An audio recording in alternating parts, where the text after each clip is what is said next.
Welcome to another episode of Read the Room, man. How are you? Looks like you're partying there in Prescott. That's the Trump dance, dude. That's what he always does. He gets up there and he does his little shimmy. I must have dementia because only people with dementia and bad what is it, impaired faculties dance. You have to sit there like this. Or, and you may not have seen it, unbelievable. Biden is in Berlin right now, one of the most beautiful cities on this planet, and he's standing there and he's mumbling something. Someone walks up, very European, it's beautiful. Glass of water on the dais, and it Mhm. has a little paper lid over it because that's a culturally appropriate thing to do. And whoever that is removes it, and he's holding it at an angle like this.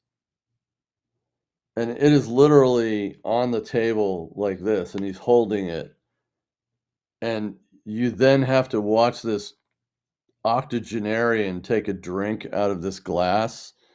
And Rick, I'm not kidding you. I'm not kidding you. He's like, it's 1.5 inches on the dais.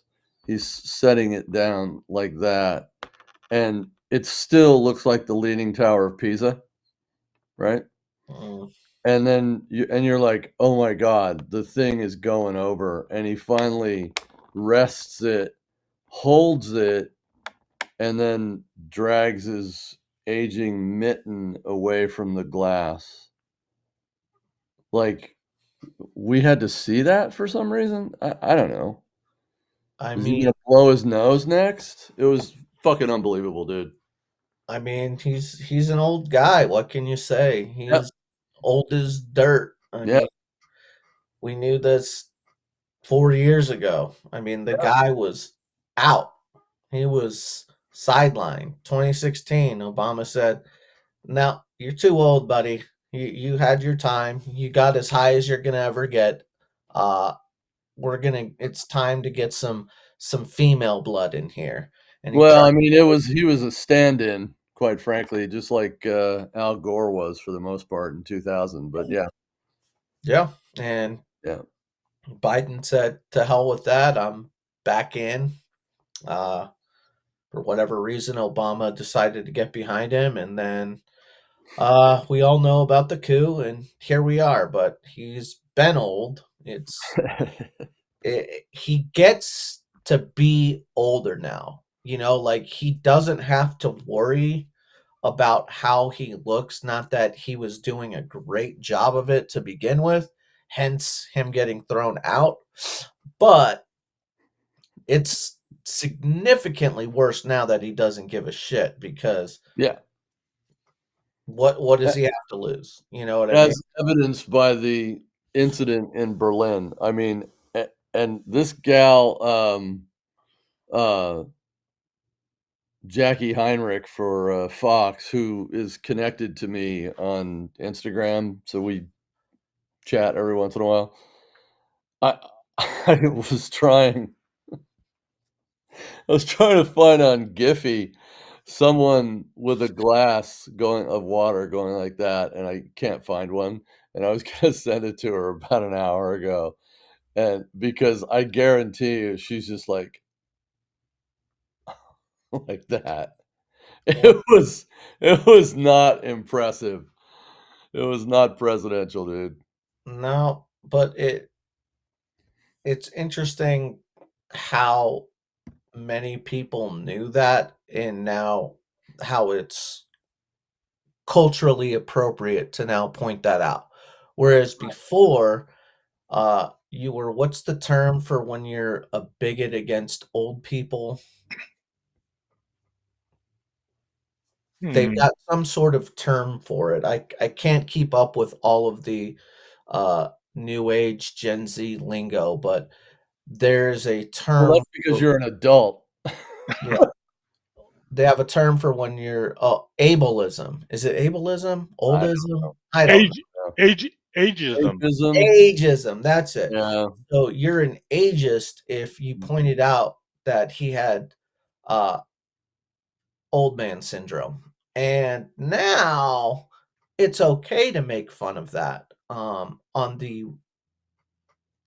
legacy media. Yeah. So, it's always interesting to see what they know, what they've lied about, and then when it's kosher to uh, kind of backtrack. Like we had the dinner last night, the Al Smith dinner. And it's always interesting to hear, you know, them kind of joke and jest. You get to kind of see the veil lifted up. They kind of give little nuggets, little kernels of truth in there about what they think about other people and more importantly, what they know. And it's so clear that they all know about the legacy media and just how unbelievably biased it is. Well, more than half of them were sitting in the damn room. Yeah, and it's just hilarious to think that uh, you've got networks that try to sell people on the idea that they're fair and free when the reality is they're bought and paid for, and there's a room full of millionaires and billionaires who are literally joking about it. So, Well, I'm definitely going to talk about that on the show today because there were, at least through my eyes, when even before the speeches began, before even Gaffigan got up there, who did a terrific job as far as I'm concerned, he kind of stepped on his dick about 3 different times with 3 different jokes, but we'll definitely talk about that. Um, so today's show is about the black vote, and what I want to make sure that we talk about today is historically what that has meant in our country, um, how that has changed. You know, Don and I are a few years your senior there, young sportsman, and so we've seen a little bit more. But you're a well-schooled individual for being just the spry 40 years old that you are, you know. And um, so these I 40 there's years some have things we seen gotta a definitely lot. cover.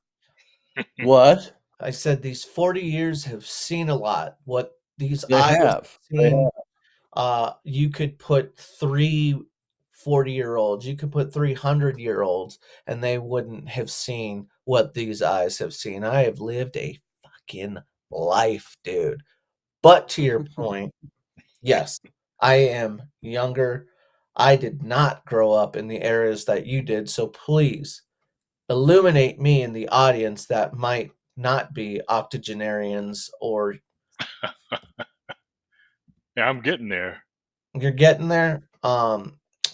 You guys are 10 more still years to pretty go. spry, so you definitely don't have diminished faculties. So I always do like to hear a little bit of what it was like. So lay it down on me, Daddy. What was the Head black? down on you. Well, Yeah, Don, good morning on your end, as well to you too, Rick. I'm glad you're here. Um, one of the first things I wanna talk about before we jump into our primary topic, and then after that, the Al Smith dinner, is the death of Yahya Sinwar, and just how incredibly strategic and badass the Israeli Defense Force are and their counterintelligence. I mean, they are just chopping the heads off of each one of these snakes, and the leaders of Iran are next. I mean, that is just brilliant what they're doing. oh Thoughts yeah. thoughts about that? Well, I'll let Don hop in because I've already talked, but man, oh man, I love it. Don? Well, my first thought is, the United States has the most powerful military, but I think that the Israelis have the most sophisticated and intelligent military. And oh, by the way, they're not bogged down with DEI or other social issues. They do what they're paid to do, which is to, you know, find out as much as they can about the enemy, go after the enemy, strike the enemy, kill the enemy. That's Mhm. what armies do. They don't get involved with, don't ask, don't tell, or this or that. They go out. What's the old Rush Limbaugh line that the military is meant to break things and kill people? Yep.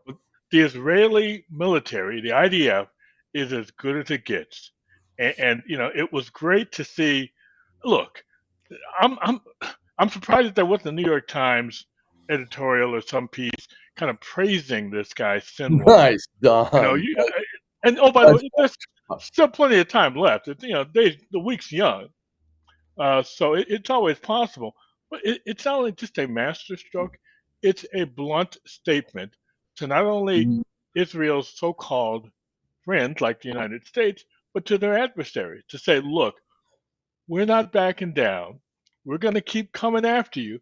We're only going to want you to come to the table when you're done and you have no choice Yeah. but to concede to what we want." So it's a great day.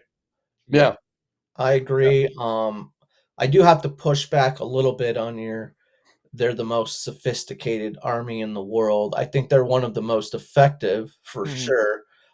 We would say that we're the most sophisticated because we want to bring drag shows onto our air bases. Right. So we're quite sophisticated and modern in that aspect. And pronouns. Don't forget pronouns. Oh yeah. Pronouns and the sex changes and whatever else they want to throw in that DEI cesspool for military recruitment. The best and the brightest. But I love what Israel's doing right now because they're essentially fighting the war that most of us want to have happen, but are afraid to do. They're cleaning house of our enemies.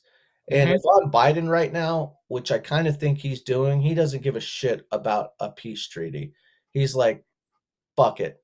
Let them do their thing. I'll say talking points when I need to, but in reality, we love this. They're doing the job that we want to do, but we can't do from an optics standpoint. They're taking out our enemies. And once they get to Iran, c'est la vie, you know? Yeah. And we may get drawn into it. Sure, maybe there's a global conflict. I'm not saying I want that, but these monsters need to be put on leashes, put in cages, eradicated, erased. They are a virus. I don't know if you guys watched that documentary that I told you about, Let Them Dance. I think I talked about it the last You time. did. Hmm. I did not, though. Dude, you have to watch it. Anybody who Put a is link in playing, the message, and I'll grab okay, it. anybody who complains about what Israel is doing right now needs to watch that Mhm. and then give a response.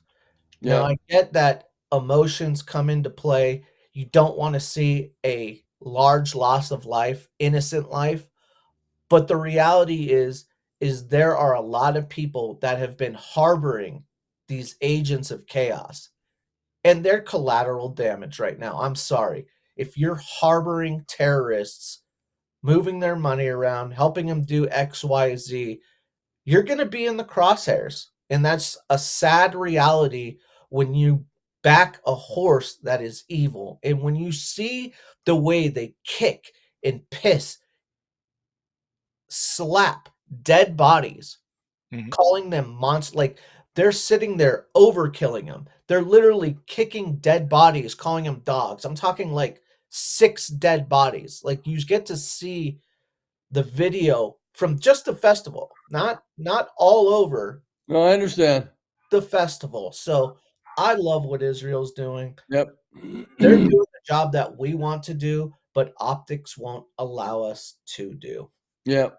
So since 1988, I've been around um, the political action committees and the members of Congress that support Israel, and even those that deign to not support them. And sadly, on the Democrat side of the aisle who used to be liberals and fight for those things that liberalism was about have grown to hate Israel, which is horrible. Um, but I'm also a student of history, and so I look back, as far back as Moses, jump forward to the 11th century and the Crusades, right? Talk about the ultimate Christian or the ultimate religious battle that lasted, I don't know, Don, what, 75 years? Something like Mm-hmm. that. Yep. Where Islam and Hindus and Catholics and Christians were all, confounding each other. Terrific Ridley Scott film on that came out a few years ago that I recommend you watching. I'll pull it up and put it in the message board here. But I look at it historically in that the Jewish people have known their homeland and fought and died in their homeland for 6,000 years. So who better to execute a military operation in modern times or 100 years ago or 500 years ago or 1,000 than the Jewish people? And so the level of knowledge that they have of their opponents is pretty darn good because all those civilizations in the Arab world, Persia, Jerusalem, etc., have been around for a long time. 6,000 years, 6,000 years, and I love that because it illustrates for us how well they can execute because they are an extraordinarily gifted uh, intellectual, scientific, mathematic, engineering, and technology society. And that's from biosciences to warfare technology. And they incorporate that so incredibly well into a Bedouin slash modern day architectural structure. And they go in and find these friggin' rats and kill them. And that's exactly what they do, to go back to what Don said and to what you said. And so I love seeing that kind of execution because that's exactly what an army is supposed to do.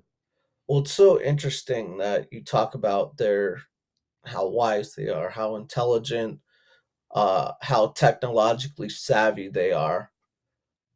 And it's interesting because they are that, but they also live in a state of barbarism. Like when you Yeah, listen to these stories, like when the rockets were going off, like they're at the festival and they're watching rockets go off, and the which people aren't afraid can you because even quantify that? You can't quantify that. We can't do that, they right? live near that. So they're used to seeing rockets flying in Yeah. constantly. It's like, holy shit. Hamas is literally launching 10s, 20s, 30s rockets, just one after the other. And they shut the festival down, but they're like, the people aren't concerned. They're like, yeah, this is a waste of time. This will be over. Like some of the people, Right. there's this girl who's like, my friend was a little worried, but I live near the wall, so this was Yeah. nothing. Like this happens all So the the closest I get to that in my life is, out here in the country, you hear the sound of freedom around you because there are other farms like mine where you've got a shooting range. So you hear gunfire, right? But it's off in the distance and stuff like that. And you don't even bat an eye. You're kind of like, yeah, that's good. yeah. Cool. These But people yeah, see that rockets, stuff, so I mean, no, I'm not conditioned for that. which is, Yeah. they live in that state of barbarism, and yet Mhm. they're still one of the more technologically savvy, one of the more Mhm. sophisticated military powers in the world as this little nation. And So I've it's been amazing. around. I'm sorry, buddy. Go ahead. No, I'm just more Yeah. singing their praises and kind of Mhm. I don't know Yep. if it's because they've been constantly at war, I'm sure that probably plays into their military savvy for sure, because if you're bred in war, you're just going to know it better. Yeah. That's common sense. Practice anything and you're going to get better at it. So Yeah. That's amazing that you say that, for a whole bunch of reasons. There's a former congressman named Tom Lantos who I was around for at least 20 years. I want to say that he passed away in 2013, I think so. something like that. I'm actually looking that up right now. 2008, so it was even longer. So it was when the Time year flies. Urkel got elected. Um, and he was a reminder. He was a Holocaust survivor, Rick, um, and Hungarian Jew, right? And so Democrat Party, California, served in the House for for many, many years, all through the 80s up to early 90s, right? And you were constantly reminded of the horrors of anti-Semitism and those types of things. You had a much larger voting base in the Democrat Party than you do today, sadly. Certainly, Republicans supported the things that he had to face, and uh, you were reminded of that. Well, we don't have that anymore. There isn't a member of Congress who was in the Holocaust, right? Let alone the trajectory that it's gone, down that nasty road to, which is supporting the terrorists and Hamas, Hezbollah, etc. yeah, we So, don't have members of Congress that were in the Holocaust. We have no, members of Congress that want a Holocaust. yes, very, very good, spot on. And So I've been around a lot of these members of Congress that fought in the war, fought in Vietnam, fought in the Second World War, fought in Korea, some that fought in the Gulf War. I mean, for what that's worth, but understood the role of the military in society and its importance for peace through strength, and so you got to talk to a lot of these members and understand why they held the beliefs that they do, and it reiterated a lot of your understanding, but also belief in why it's important to be supportive of the only democracy in the Middle East, right? And it's clear that they struck October 7, Iran, Syria, Iraq, etc., because they know that the Arab world is changing and they are about to unify with the Jewish people to create an even more prosperous whole Arab world and Middle East. And so they fear that, and that's with the Kingdom of Saudi Arabia, ultimately with Qatar, etc. But there's a long road ahead before that is, smooth sailing. But that's the trajectory that it's going. And these people that have been in business since I was in, no, actually, the first hijacking was in '69. Hmm. So I was 11, right? So they've been in that business, Rick, the PLO, Black September, etc., since then. Which so they hijack the planes, they kill a bunch of Jews at the Munich Olympics in '72, and so on and so forth, and throughout your entire life too. So for Don and I, you're 3 years older than I am. I think you were like 14 or 15 in '69.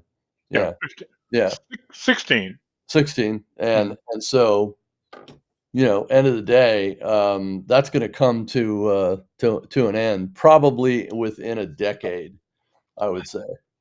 Hmm. You know, I'd say it'll take about 10 years to get out all the rats in Yemen, Syria, etc. And quite frankly, you're going to see the same: send in a drone, uh, um, soft target, boom, they'll take you out. Because I guarantee you, all these rats that are at the head of the Iranian regime right now, they haven't seen sunlight for about 5 or 6 days. Yeah.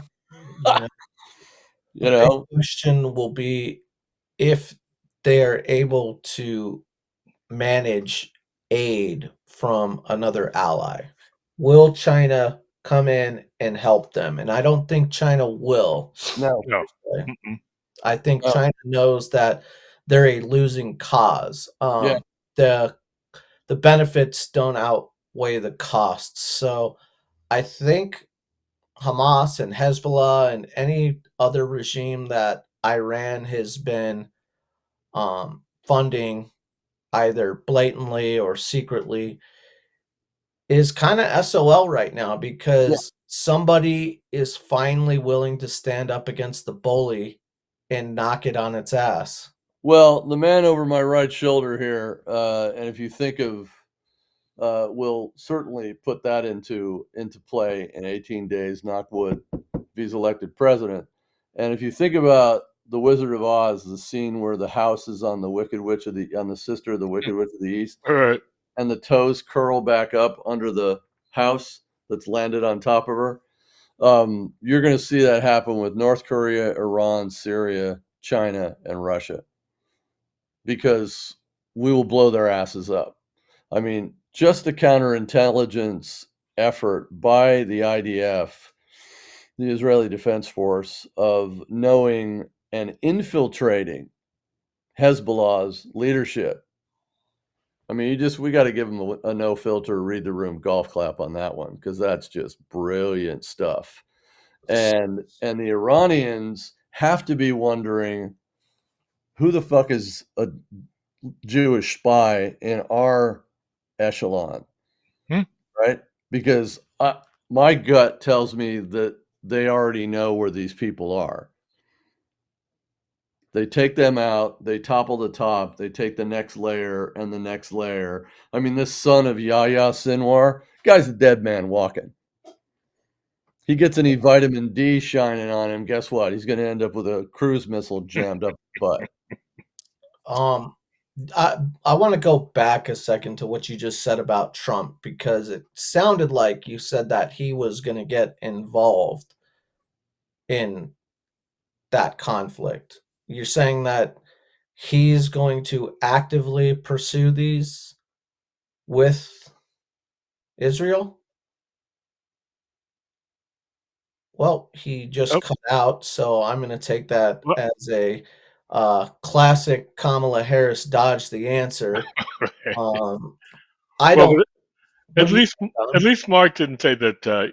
Bring up his middle class upbringing, to Oh my get an God. answer to the question. Look, I think that for all the things that people might want to say about Trump, and some of them may be valid, he is dedicated to certain principles. We may not agree with them, but he's dedicated to those principles. He clearly, for even I think somewhat selfish reasons, hates Iran. He acted in a good way though when he got us out of that ridiculous nuclear deal that Mhm. had put billions into their pockets to begin with, and that Kamala and Joe and all the other Democrats wanted to bring back up. But I think he sees Iran and he understands what Netanyahu and the Israelis can do. All he's going to want to do is just back them to the hilt, not just in terms of rhetoric or anything like that, but arms, whatever they're going to need, and let them know that they've got the full faith and credit of the United States military and everything else behind whatever it is they're going to do, and get out of the way. We don't have to tell them, oh, by the way, don't hit this and don't compromise. No, do what you got to do, and we're going to give you what you're going to need. So I think to that extent, Trump is looking at what can happen in Iran.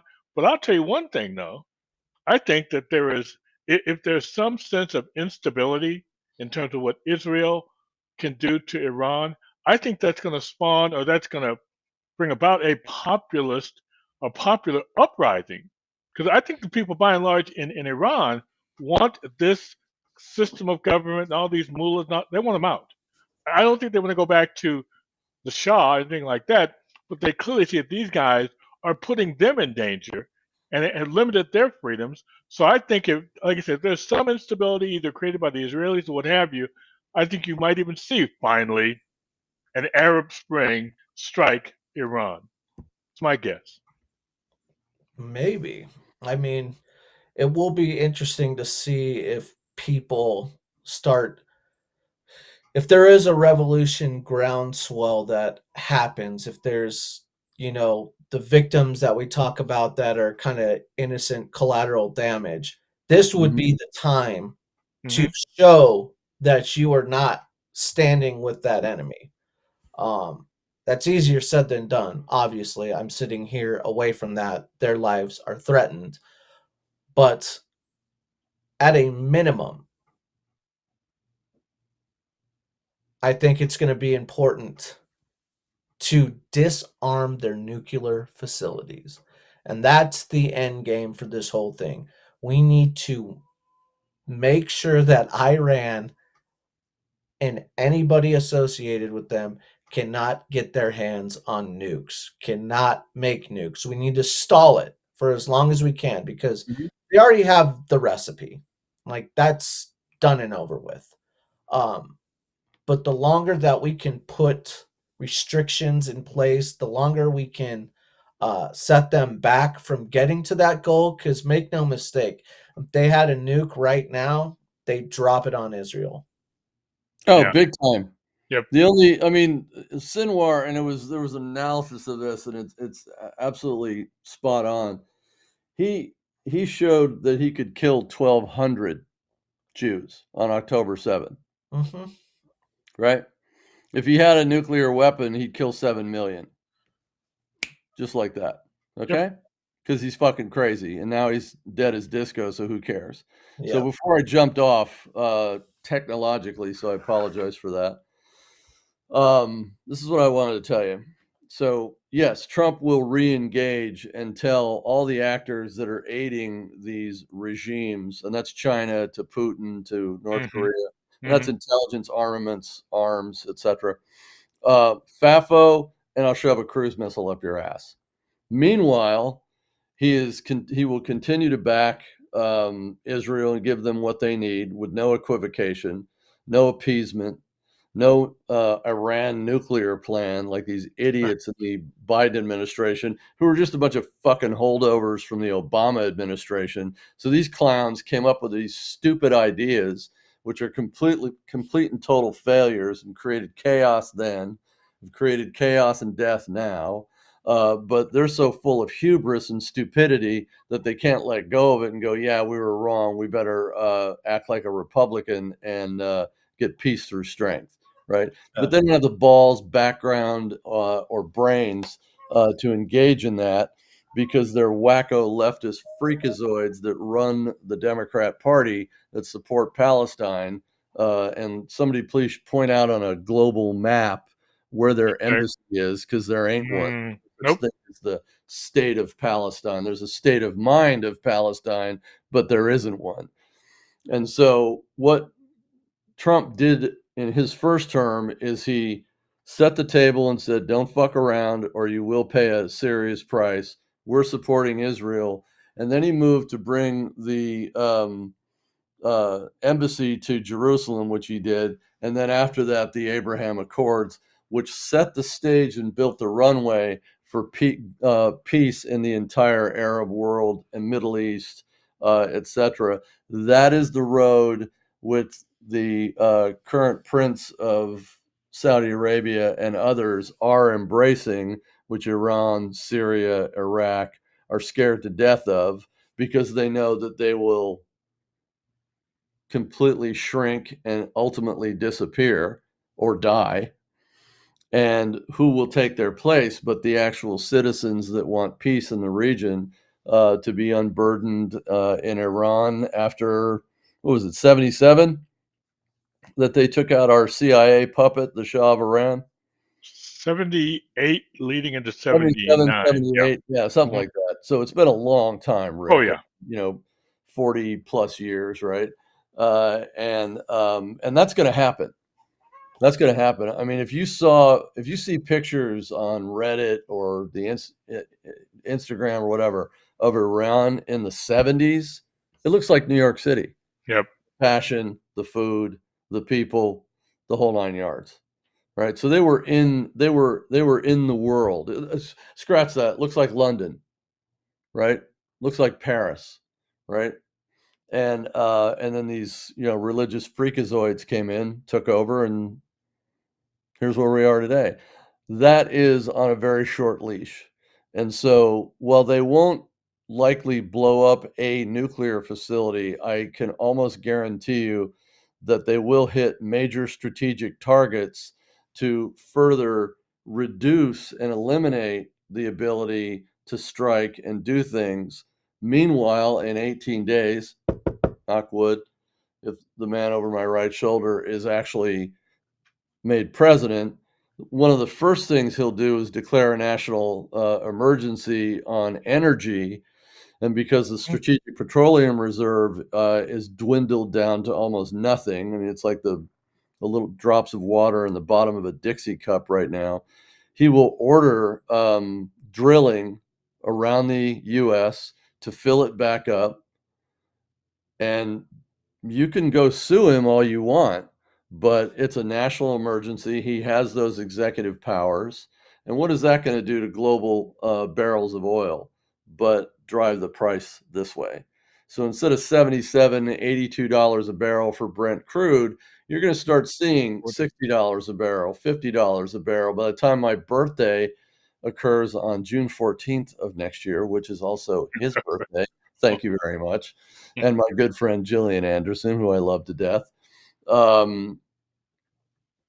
you may see $55 a barrel oil, $60 a barrel oil. By Christmas of next year, it could be back in the 52 to 48 range, just a little north of the $34 a barrel range where it was when Trump left office.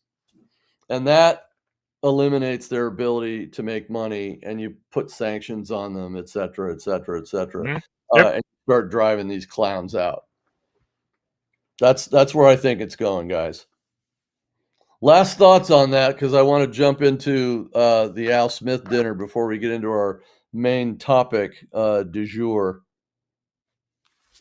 Well, I just think that the Israelis obviously need our support. They are doing the right thing in our interests, so we need to not continue this BS equivocation with the Biden administration and Kamala and all these folks. Stand strong, and over time, it's not going to happen overnight. Things will start to, and certainly with respect to what you're talking about with energy, we bring down the price of energy, that's going to knock down and keep Mm-hmm. inflation down low for an extended period of time, not just for 1 or 2 years. So for legacy and Trump, the Middle East and everything else, that will be his kind of like his base for his legacy if he gets reelected and gets back into power and can do what he needs to do. Excellent. Ricky? I hope the next administration and future administrations recognize that it's the people over there, it's the people of Israel and the victims of these terrorist organizations that have to do the fighting. Okay, we can't do it. They have to do it. And maybe, hopefully, Ukraine kind of set a blueprint, a model, if you will, of how to aid without putting boots on the ground. I'm not necessarily saying that I'm against boots on the ground, depending on how large the conflict goes, but I think we need to stay out of it, let them handle it, give them what they need, give them support. Most importantly, push back in NATO, because you're going to have those lily libs in there bitching and moaning like they always do. And Trump has to pull it out and flop it on their forehead and say, shut up. All right. Yeah, well, in January or early February, sometimes it's in January, you have Davos, right? Right. So you've got all those knuckleheads from the EU over there, along with business people, and then you have there's a NATO meeting usually early first quarter, a G20 meeting. Scratch that. Could be a G7 meeting before that, but the come to Jesus that's coming will be conveyed, I'd say November 6th during Hmm. the transition, Yep. because I can guarantee you, and he's already projected it in some of his rhetoric, is they're gonna he's gonna pick up the phone to Xi and Putin and the Hermit Kingdom and go, "You're done. If a missile, if a rifle, a bullet, a text message crosses anyone's boundary, we're gonna slap you with sanctions first, and you better start looking northward to the sky to see what may be coming through your window." I'm not kidding you. This guy is gonna not he's gonna lay down the law. I'll just put it that way. Well, that's interesting because we already know that he's planning on tariffing the crap out of China specifically. Do you think that will play into their thought process of whether or not they aid Iran, or do Yeah, you think Trump's using Hmm. that as a kind of leveraging position, like he won't absolutely. tariff them as much if they stay out?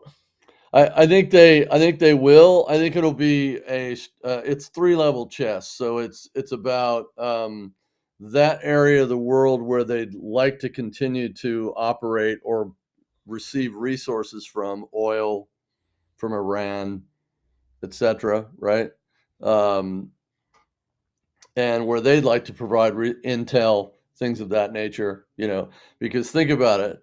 What is it? 100 miles away from the Chinese border is Bagram Air Base. Now it's filled with a Right. bunch of 6th century wife-beating Taliban freakazoids who are conveyance of intel to and back from China, which then they provide that intel back into the Middle East. And so they didn't have that for a while, quite a while, as a matter of fact, until Biden screwed up the Afghanistan withdrawal. And so that's part of it. The other part of it is, for those of us that don't live in the 1950s or execute its economic theories therein, we live in the 21st century in 2024, heading into 2025, some 75 years hence, right?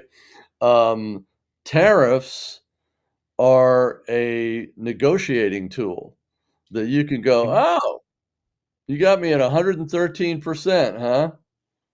Oh, that's nice.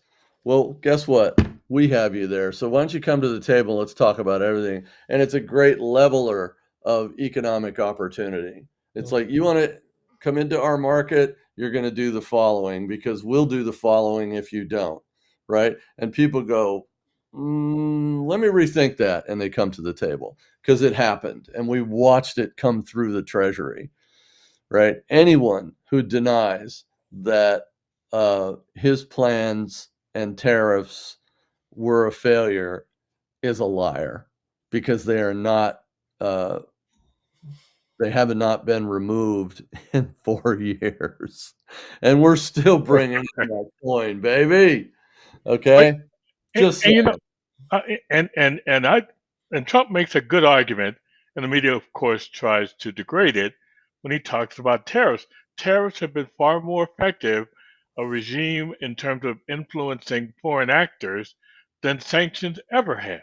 I mean, we slapped so many sanctions Mhm. on Russia prior to them going into Ukraine.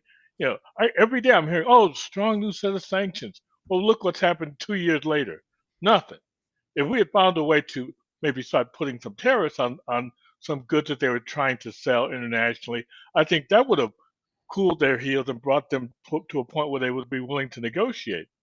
So again, I hear all the stuff about tariffs and whatever. Oh, it's gonna create a rise in inflation. Uh, not like what we just had.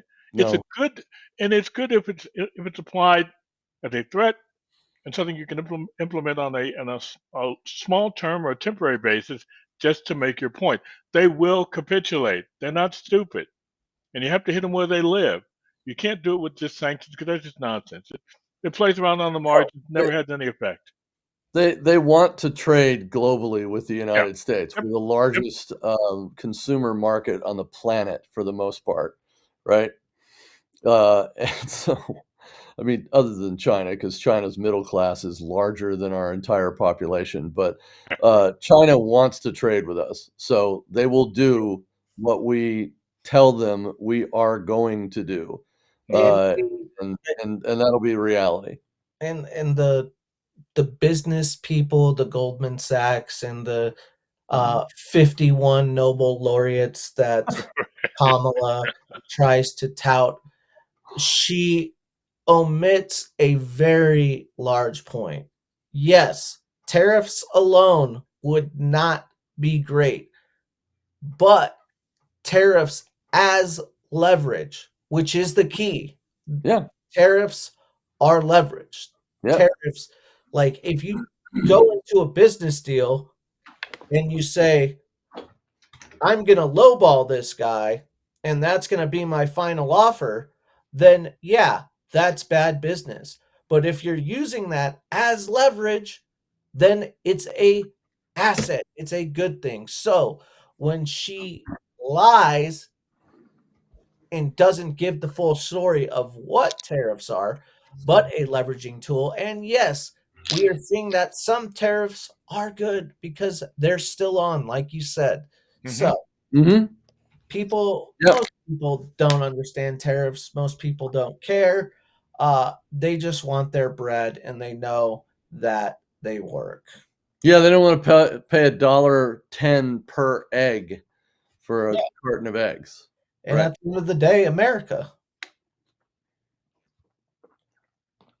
That's it. So, there we go, and there we have it. Um, the Al Smith dinner, a venerated 60-plus-year-old, uh, charity dinner brought by the Archdiocese of New York to help the poor. What in the heck could be offensive with that, right? Oh, Everything. a Marxist leftist who can't communicate outside of her own bathroom mirror, um, whose political team also can't communicate outside of their own bathroom mirrors, who also hate Jewish people, who also hate Catholics, who also have probably zero relationship with the Lord our God, let alone appreciation for those less prosperous than themselves, and that includes the poor. And so you see what I believe is yet another mistake to make Kamala this big. Instead, it's made her about that big, something like that. Um, he crushed it last night. I was amazed that Gaffigan, who works for NBC News or NBC, right, actually went after her. So I golf clapped on that. He made 3 jokes which absolutely went nowhere, including the, grab him by the pussy joke, which, I mean, not only was that in extremely poor taste given the setting, but our former first lady was sitting there, and that just went nowhere. So, if anything, it's like, "Pal, work your material next time." I But thought it was funny. that was in really poor taste, and it and The it whole it event it is didn't poor work. taste. We're come on, But it dude. didn't work. Like, The joke didn't work. you can't tout comedians and being edgy on one hand and then say that something's in poor taste on Well, the other. edgy is one thing, but a joke in extremely poor taste, which that was, that also didn't work, it's like you should have just skipped down to the next line because as a comedian, you want those jokes to work, and that one just fell right off a cliff. I mean, Thelma and Louise weren't even in the car, Did okay? Trump have a joke just like that? You had 2 of them that also didn't work. Right? And I'm not gonna make an excuse for him and say, "Well, somebody else wrote it for him." He fricking read it, okay? Didn't work. He had 2 of them that went like that. I was like, okay, move on." But the worst thing in the whole evening was the videotape from the vague queen. I mean, Don, chime in on that one too. You too, Rick. I Well, thought that was the worst thing I'd seen her do in 24 hours. I watched it. I mean, and I knew she was gonna have a video, and in the back of my head, I kept thinking, okay, what's she gonna try to do in this video to try to make herself seem edgy or what have you? And she pulls off this stunt, and it fell flat from all accounts. In the room, it was just dead silence. Nobody either got it or really cared to get it. So if she was trying to make a point to influence that audience, just didn't happen. So it was again, but typical Kamala Harris. She's out of touch. She had no sense of what's funny, what's relevant, or what means anything. It's just in her mind, this is good political strategy. I'm going to put up a video. I'll show them. I'll use something that's going to rub against the grain, and of course, Saturday Night Live. Where else would you go? So yeah, I saw it. Again, didn't do her. If she thought she was going to get some points for it, she got none. What do you think, dude? Oh my God, it was so bad. Massively My cringe. lady were watching it, and she's like, "God, this is so cringe." Not to mention, she didn't know who Mary Catherine Gallagher was because see, Right. this is the thing about Right. what Don just said, what we've said a million times, how out of touch that Democrat Party is. Mhm. Mhm. Okay, they keep trying to throw shit against the wall to see if it'll stick, but when that shit is so old and stale that Mhm. it's turned to rock, It just bounces off the it wall. just bounces off, and that's what they're doing. They're throwing stone shit at the wall and wondering Yep. why it's cracking the foundation. Like, the Democrat Party is splintering right now, and Yep. it's Oh, not it's bad. helping that they keep throwing this stone shit against that foundation. Yep. Like, she had it was you perfectly summed it up. It was the worst thing I've seen her do in 24 hours. Like, she keeps outdoing herself. Right. What? Exactly. Who brings Mary like, she wasn't even that relevant in the 90s. No. Like, she had a movie superstar that was, I Right. don't know, C plus Mm. level at best. Yeah, it was like Shallow Hal. Yeah, Right. it was Yeah. whatever, but bringing back Molly Shannon for that, like, none of the people in that room knew who she was. These are billionaires. They're like, "What is this?" But you know what, She dude? hasn't been It was relevant to Catholics for so long, and all that Mhm. happened was exactly. But for she just wanted to have a woman on to There you go, go. Mhm. "Yay, women! We need more women." And Kamala did what Kamala does best, do nothing.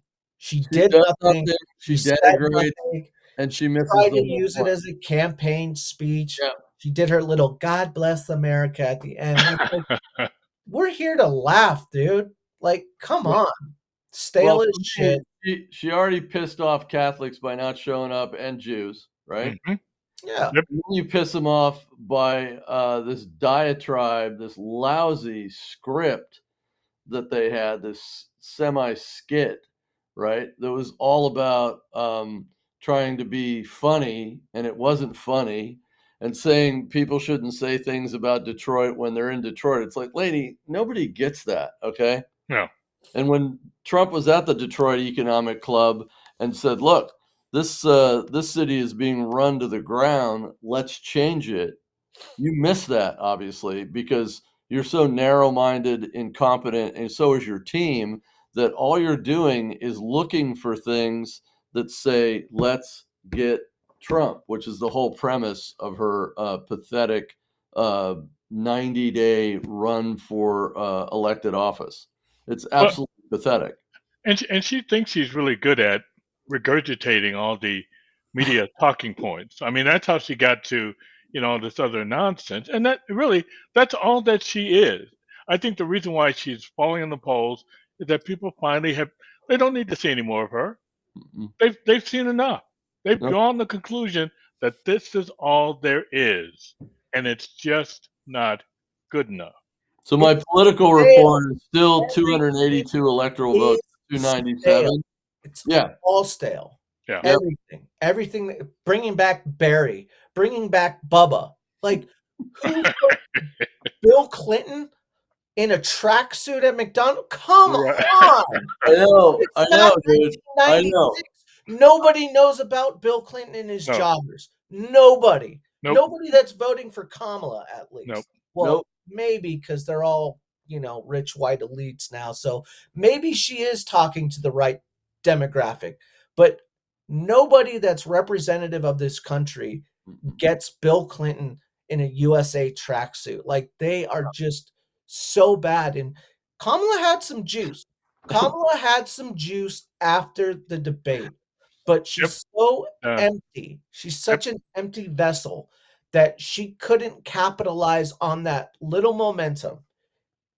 She, the funny thing for me is that he actually got in the tracksuit. I'm like, "Are you Right. They kidding me?" got him in it. And, Okay? Are you kidding me, dude? I and mean, Bret so there was Baier you bringing guys up ever his seen the movie The Professional? Yeah. Yeah. Right? And so Natalie Portman and, Jean Reno are up on the roof, and they do target practice with a guy that looks like Bill Clinton and gets out because that's Bill Clinton. That's who Luc Besson, the French director, was lampooning, right? Because he used to do that all over DC, Rick, in the 90s. Mhm. Fucking guy would like show up and da da da da, and they'd shut down the mall for him to run, I don't know, 1,000 yards. And then he would like take a right over off 15th Street. Oh no, 13th in New York, and be at a Mickey Dinks that's right there on the corner. I'm not kidding you. Okay, or the one that's over on 19th and M Street. He'd just like all of a sudden the guy'd be like jogging up like L Street or something, and take a right turn, and they'd have cameras inside the McDinks. I mean, it was just so they lampooned him in that movie. Nobody remembers that. No. Nobody, right? It's funny to me how she continually again regurgitates her own talking points. She says, "Oh, we need to turn the page." If you're going back to old politicians like Clinton and even Barack Obama, I mean, I just you're not currently relevant. No, You got to get some. You're trying to no, appeal to young male black voters or young no. voters in particular. They don't remember that crap. I mean, I'm surprised that she didn't start that video by coming out and doing the Macarena. I mean, it's like she's done everything else. She's referenced everything else out of the past. Why not that? Well, you know what's funny too is, if no one believes what you just said, Don, ask them if they have 21 minutes and show them the Fox News interview, right? And what she needs to be doing now and 3 weeks ago is reaching out to undecided and Hmm. voters that, are not in her, group, currently voting for her, right? That are not in her base, etcetera. She can't do it. No.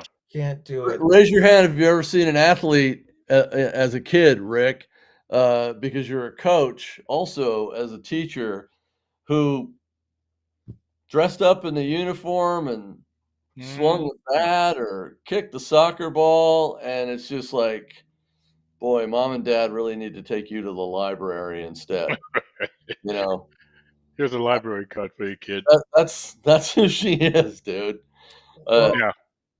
I never had kids like that because they all played their asses off for me. So, but I've played with players like that and had coaches like that. Bayer's interview was amazing. He missed Yeah. one thing that got under my skin just because it was so blatantly obvious when she talks about Trump, Trump, Trump, Trump, Trump, Trump, Trump, Trump, Trump, Trump, Trump, Trump. Like, was that montage of her 20 minutes, 21 times talks about Donald Trump. 57 times. Huh? 57 times she mentioned his name. It's like, bro, you're not 57 convincing times? anybody. Yeah. Oh my Yeah. God. Wow, that's Yeah. bad. Um, Yeah. but she's talking about how dangerous he is, uh, how much of a threat he is. But she's also talking about how the divisive rhetoric, the fear mongering, and then she goes in the very next statement talking about how dangerous and what a threat to democracy is. And I'm like, dude, right there, why don't you call out her using threatening language? She just said that's the problem. And she goes and does it in the next sentence. How could you fucking miss that? Pardon my French. It pissed me off. But Well, other I than mean, that, again, she did the a great job. the staff were like, I'm she was smarter. late. That's the bottom line. Yeah, I she would have been a better interviewer. That's all I'm getting at. well, you would have been. You would have worn the hat too. Um, Absolutely. he But had Bear did great. he actually said, in one of his, responses that he had, like, 70 questions, right? Which I'm sure he had them timed out and everything. Uh, um, so the bottom line is she was 5 minutes late for 30 minutes, Hmm. got 20-ish minutes by the time she sat her keister down, and they said their, opening hellos. And, her whole, strategy was to interrupt him and try to look like a badass, and she looked like an angry ex-girlfriend. She was so perfect. She just reminded everybody of what we don't want. Right. Phil Harris was Phil Harrising like no other. Yep, Yep. Hillary. Right Phil there. Harris was trying to kill time by just blah, blah, blah, blah, blah. And yes, Hillary had that problem. She was Mhm. like an annoying stepmother. Mamala is even worse. And talk about joy leaving the campaign. She was so shrill. Mm. Ex-girlfriend is a very good way to put it. She is like that nagging ex-girlfriend that will not leave, that shows up to events that you're at just to be heard. She just wants to be seen and be Yep. heard and feel important. Feel like she didn't lose her friend base. Feel like she won the breakup. Kamala is just so unlikable in her Right. tone, her facial expressions, everything she said was just so perfect. And all she did was remind everybody that when she does not have a teleprompter and when she gets questions, when she has actual work where she has to use her actual brain to think on her actual feet, she can't do it. And when she does, she comes off across as unlikable, as ineffective, and most importantly, I'm doubling down, unlikable. Like, Yeah. she's just unlikable. She's so fucking unlikable. I don't know how anybody could have watched that Bear interview and been like, wow, she's a boss. I mean, Kamala, and get to the point of this program with regard to her appeal or lack thereof with to black male voters. It's telling. It should be telling to go back to the point of Saturday Night Live. that the actress playing Kamala Harris on SNL is white. What Maya does that tell Rudolph. you? Yeah. Yeah, Mhm. I mean, so and look, I don't want to get much into the race thing, but here's the reality. Because I saw Lawrence, what's his name, on Fox News, Lawrence Jones. Yeah. Yeah, I Yeah, saw he him was at the barbershop this at the morning. Black Barbershop. It was Well, outstanding. And Trump I've was at the Bronx barbershop yep, yesterday. That was brilliant. I've been to a few black barbershops, at least when I had hair, and and I was a barbershop uh, in 2020, right after, or right before the election, and the consensus was, and these were mostly Democrats, they liked Kamala Harris in general, but the harsh reality is she's not married to a black man. I mean, that's just a fact. And you cannot go out there and then tell black males, oh, here's a female you can look up to when you see her. Right or wrong, good or bad, that's the choice she made. And for people who talk so much about identity, Mhm. this seems to run counter to that. And to Yep. another point, not However, he is the Jewish version of Ike Turner, so I just thought I'd throw that out there. but here's what's insulting to me. And this is an issue that it had existed in the black community for decades or whatever. It's we talk about black Democrat politicians, and Barack Obama got himself elected in 2008. But I'm going to tell you the honest to God truth.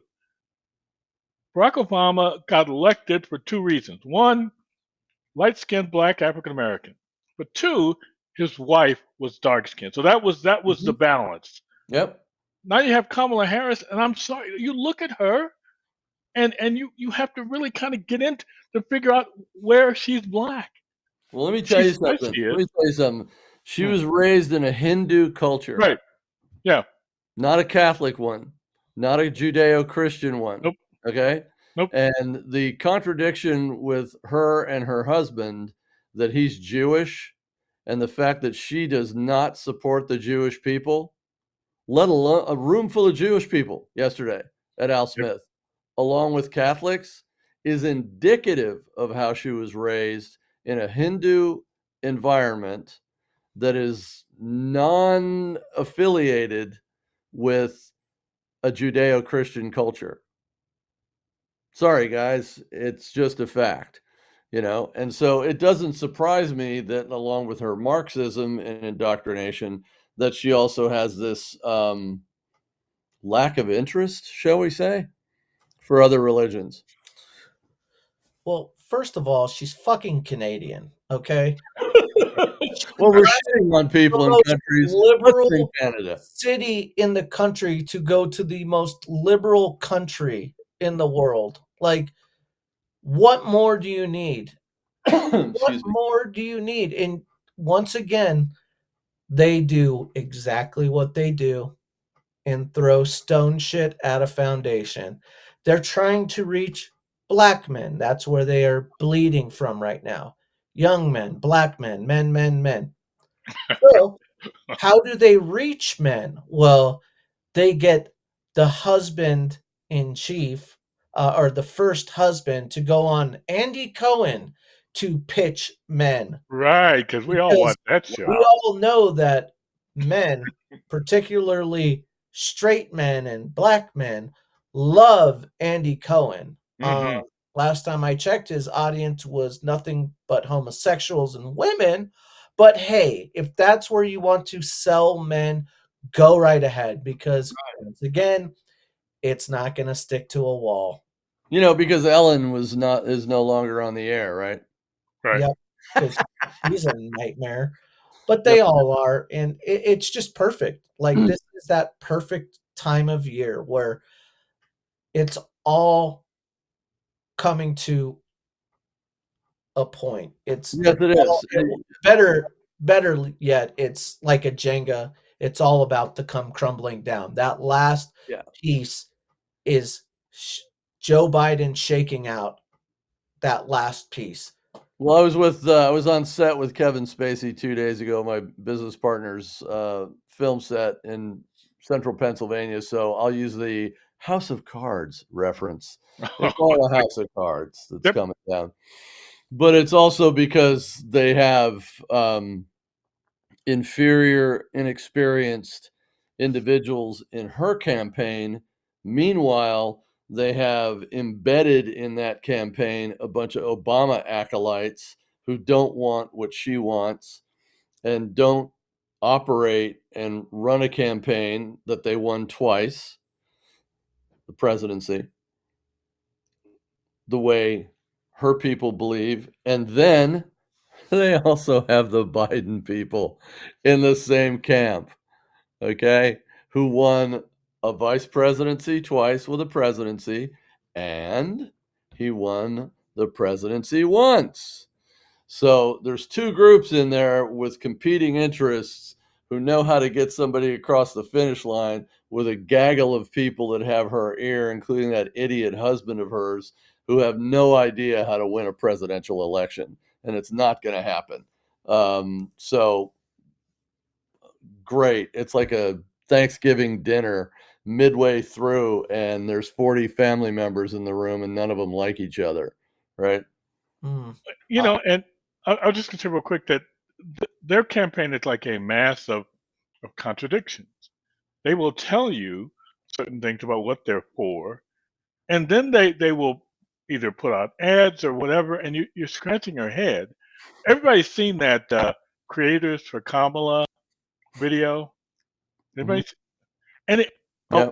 well, hold on. I give me a few seconds. I'm going to actually try to Let's run put this that. up. Let's run that. Right. You Give me, get give that me. queued up. I'm still hung up on you were hanging out with Kevin Spacey on a movie set. Mhm. Yeah, my business partner out in Hollywood is producing his comeback film, so he's doing a Revolutionary War film in central Pennsylvania. Oh, geez, this is hilarious, Don.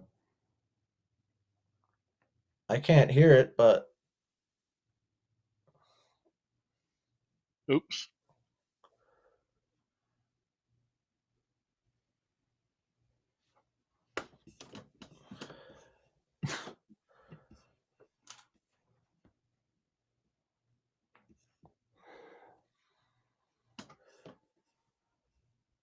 Well, I That's okay. tried.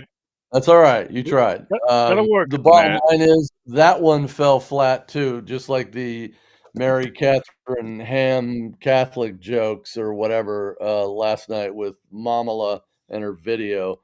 Um, we have a really important topic to talk about. It's something that is very important to me. I have been in love with and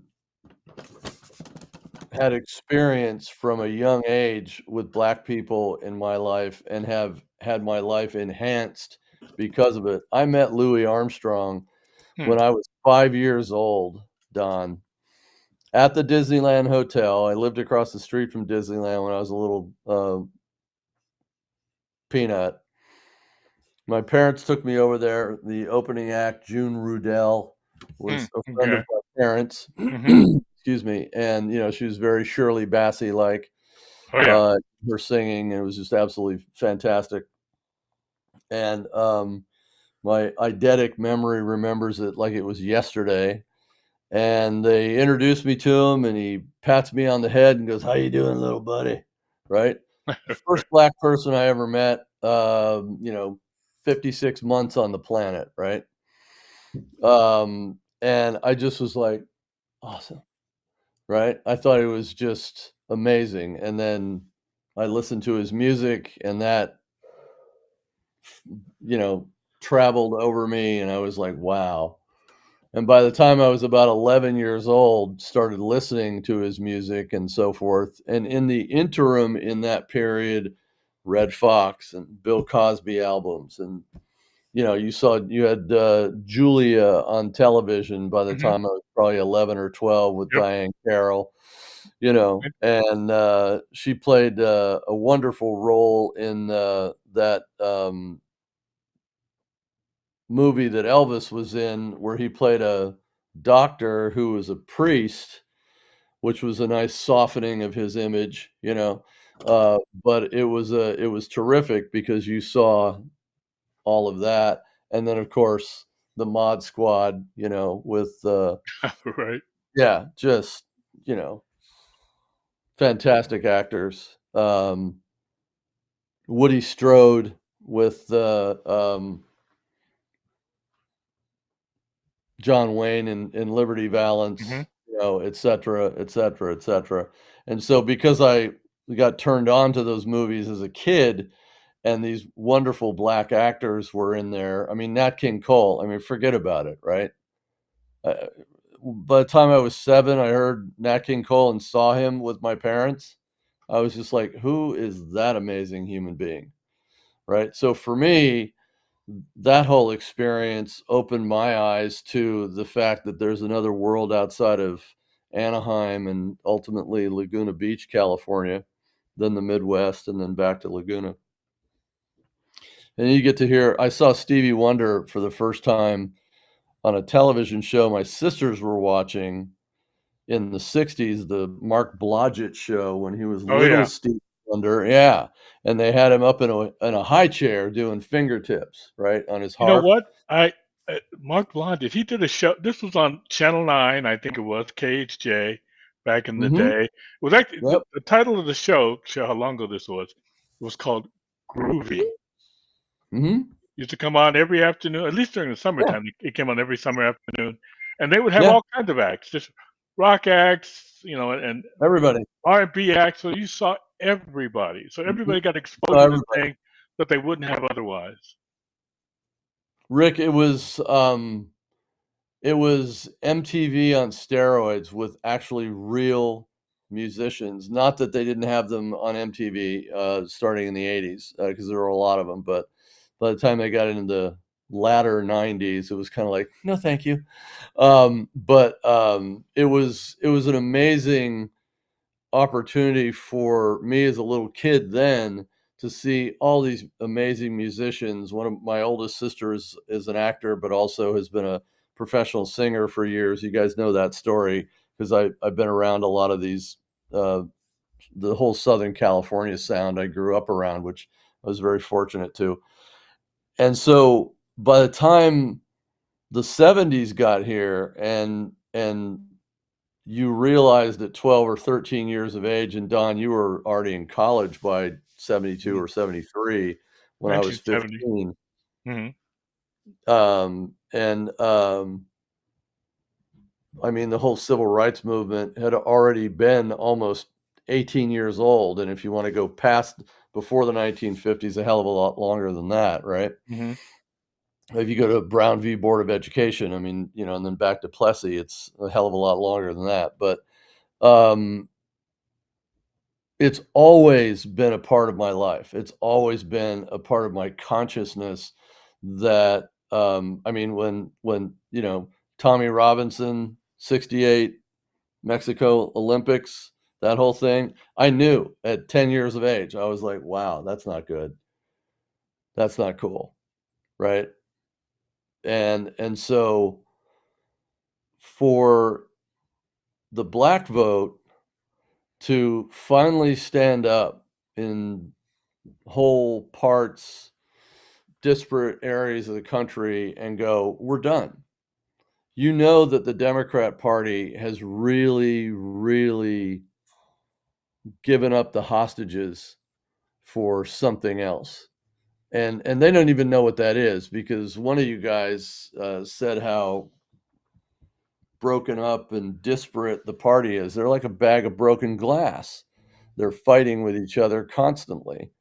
And so I just think that this is an opportunity in this election to look at where society is, how we once again treat people with equality and respect, and how we take that then next step of dignity and help one another and help our fellow man, not just because they've experienced a hurricane, but because they actually need it because it's been ripped away from them for sadly political reasons that are just beyond our ability to comprehend or accept them.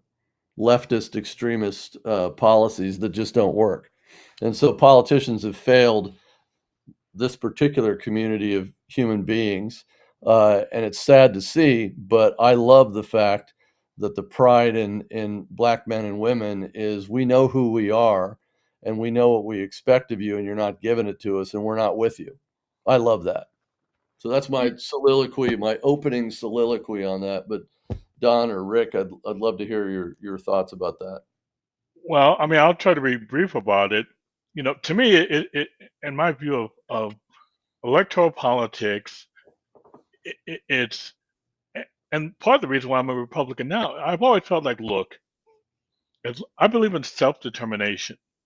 And as long as the government gets out of the way, or any other institutions get out of the way, and allow me to prepare myself and then go about doing the things I think I need to do, that's great.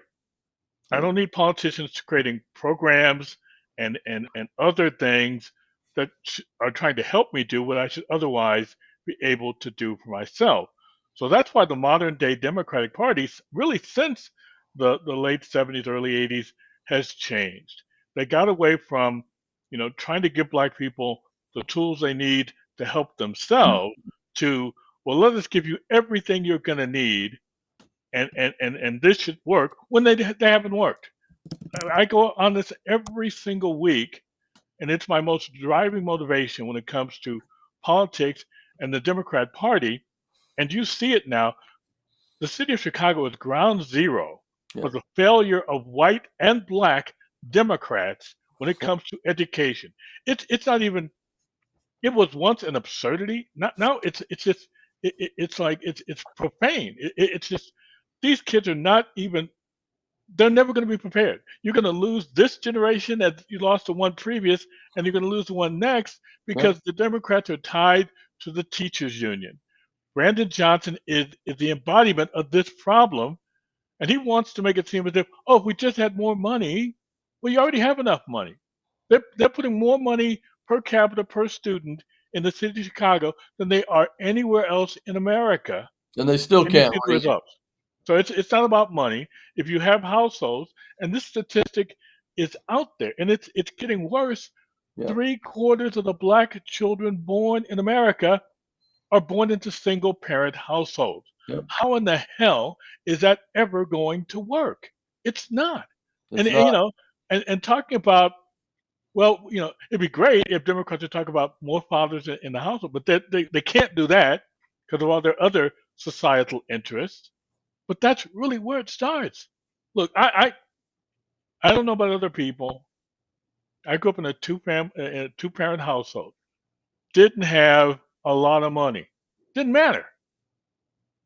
To get to the library was made to go to school every day, and there were expectations for what I was supposed to learn and be able to do. It's not much more complicated than that. You don't need some brand new federal program or some other thing to make this work. These kids got to study, they got to prepare, and they have to excel. And when Democrats don't serve that interest because they're serving their own narrow political interests, Black people should turn away from them. It's like, what are we getting for this?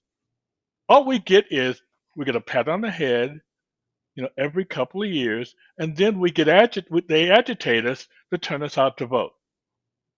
At some point in time, Black people have got to at least demonstrate that ain't going to work anymore. So if Trump wins and gets not insignificant, he doesn't have to match Nixon in 60, but if he gets like 16, 17, 18% of the overall Black vote, things will change even amongst Democrats because they will have, out of just their own narrow political interest, it's finally going to occur to them, oh, you know what? We actually need to do something for the people that we claim that we want to represent. So that's where they're failing, and I think it's too late for them this cycle.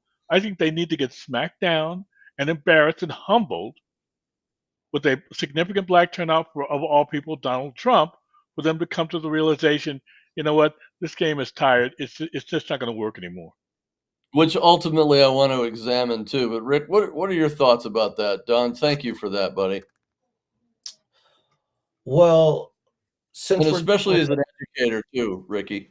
Since we're giving a history of our encounters with Black people like they were exotic animals, I guess I should convey that I was raised by black sitcoms. I got bit by the brown sugar bug very early. I'm talking Kim Fields in Living Single, Uh-oh. Hallie, Wow. We Vivica, went the list. Okay. Ed Jackson. Check, check, check. I was all about that. So I think the technical term is down with the swirl. down with the swirl into my world, baby girl.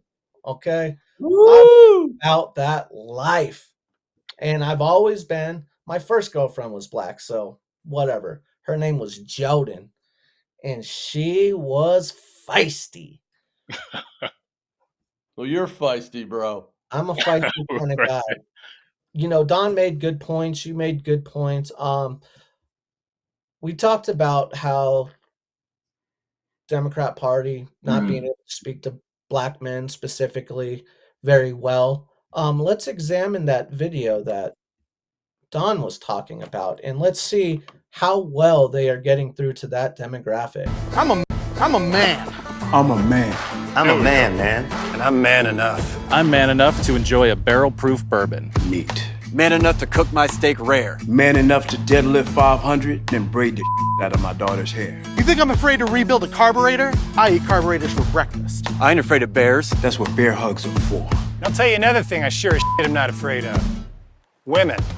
I'm not afraid of women. I'm not afraid of women. They want to control their bodies? I say go for it. They want to use IVF to start a family? I'm not afraid of families. They want to be childless cat ladies? Have all the cats you want. Woman wants to be president? Well, I hope she has the guts to look me right in the eye and accept my full-throated endorsement. Because I'm man enough to support women. Man enough to know what kind of donuts I like. Man enough to admit I'm lost, even when I refuse to ask for directions. Man enough to not ban young women from reading Little Women. Or one of those pants books that the sisters like. I'm man enough to raw dog a flight. It sucked. Not worth it. I'm man enough to be emotional in front of my wife. In front of my kids. In front of my horse. I'm man enough to tell you that I cry at Love Actually. Good Will Hunting. West Side Story. That and Predator. And I'm sick of so-called men domineering, belittling, and controlling. Oh my God, I can't. Oh boy. Yeah. You can't finish it because my- it's a bunch of that's- hyperbolic horse shit.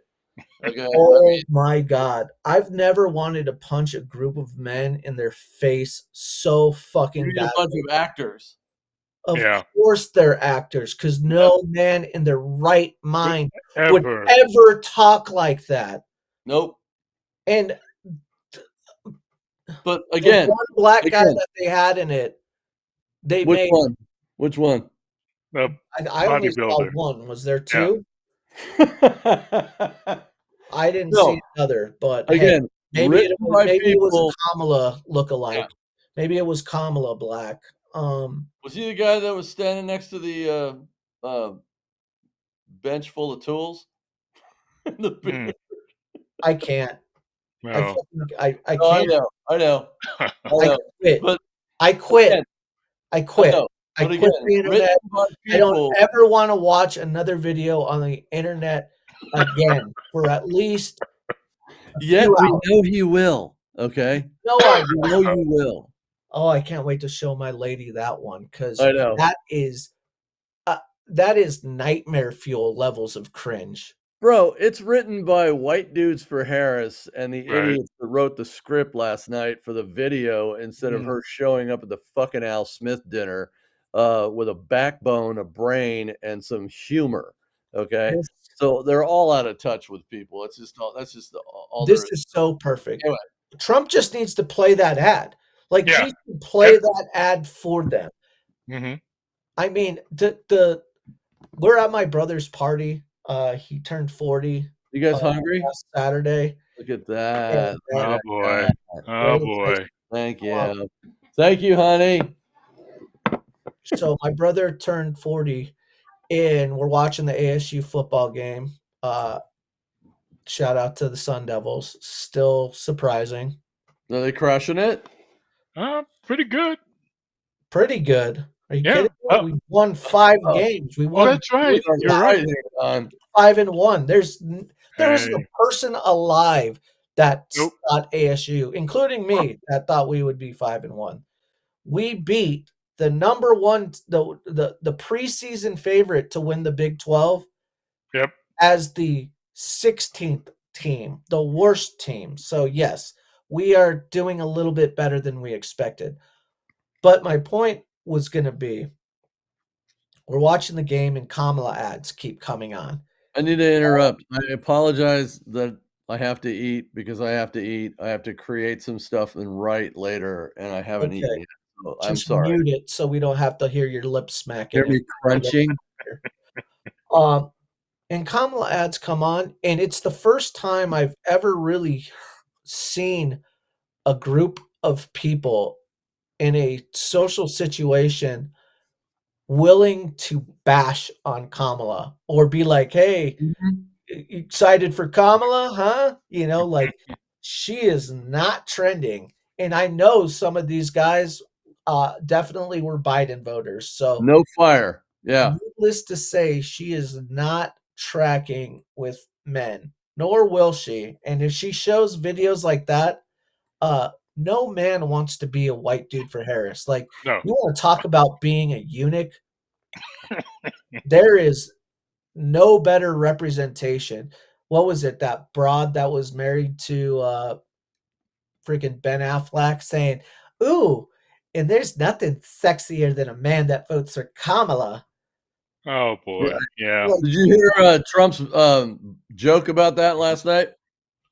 He goes, and then you got a group of guys out there, white dudes for Harris. He goes, their wives' boyfriends and yeah, their wives are voting for me. I mean, come on, let's their give him a no. wives and their lovers are voting for me. I was like, "Oh shit!" Yeah. That was the hardest joke Crushed it. I've heard in a roast in a long time. Like that one hit, and it's true. That was a serious rug It's burn. absolutely true because if those men aren't already forced into open relationships because their wife, girlfriend, partner can't get off with their flimsy, limp-dicked, beta-spined personalities. Soy boy. Yep. A soy boy. I mean, that like Totally. watch. I would love to show 100 women that video and be like, "Are any of those men attractive to you?" And 99 of them would come back and say no. And the one that would say yes is probably bi-curious. So, back to the original topic, which is the importance of having a black vote, the importance of a black vote, the importance of African Americans' role in society. It's no secret that they didn't get a fair shake early on. Now, that's the way of the world. I don't condone slavery, but slavery built the world. Hate to break it to everybody out there, but slavery still exists. It wasn't created by Americans, so get the fuck over it. Yeah.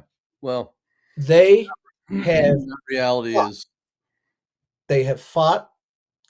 They got a voice, and mhm.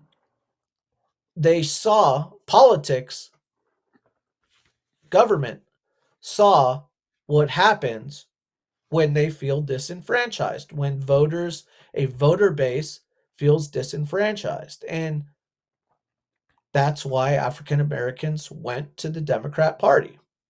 They were sold on these ideas of identity politics, of free money. We're going to get you out. We're going to get you out. And 50 years later, 60 years later, they haven't done anything for them. All Well, their ideas is giving you more money and keeping yeah. you just fat and happy enough to keep punching that Democrat ticket. Well, That's prior to the 1928 presidential election of Herbert Hoover, and I've mentioned this to you before, a wonderful book called Rising Tide, which was about the 1927 flood in New Orleans. And Herbert Hoover ran the Red Cross that year. From that date back through and prior to the Civil War, blacks voted Republican. Yeah. All the way back Yep. through the latter part of the prior century, the 19th century. And so what happened, beautiful book. Don, if you haven't read it, and Rico, I highly recommend it. It's a marvelous book. Historical, geographic, political. The bankers, Whitney Bank and others, and that owned the banks, 40 acres and a mule, the whole 9 yards. The flood comes through and they renege on the loans to take the land.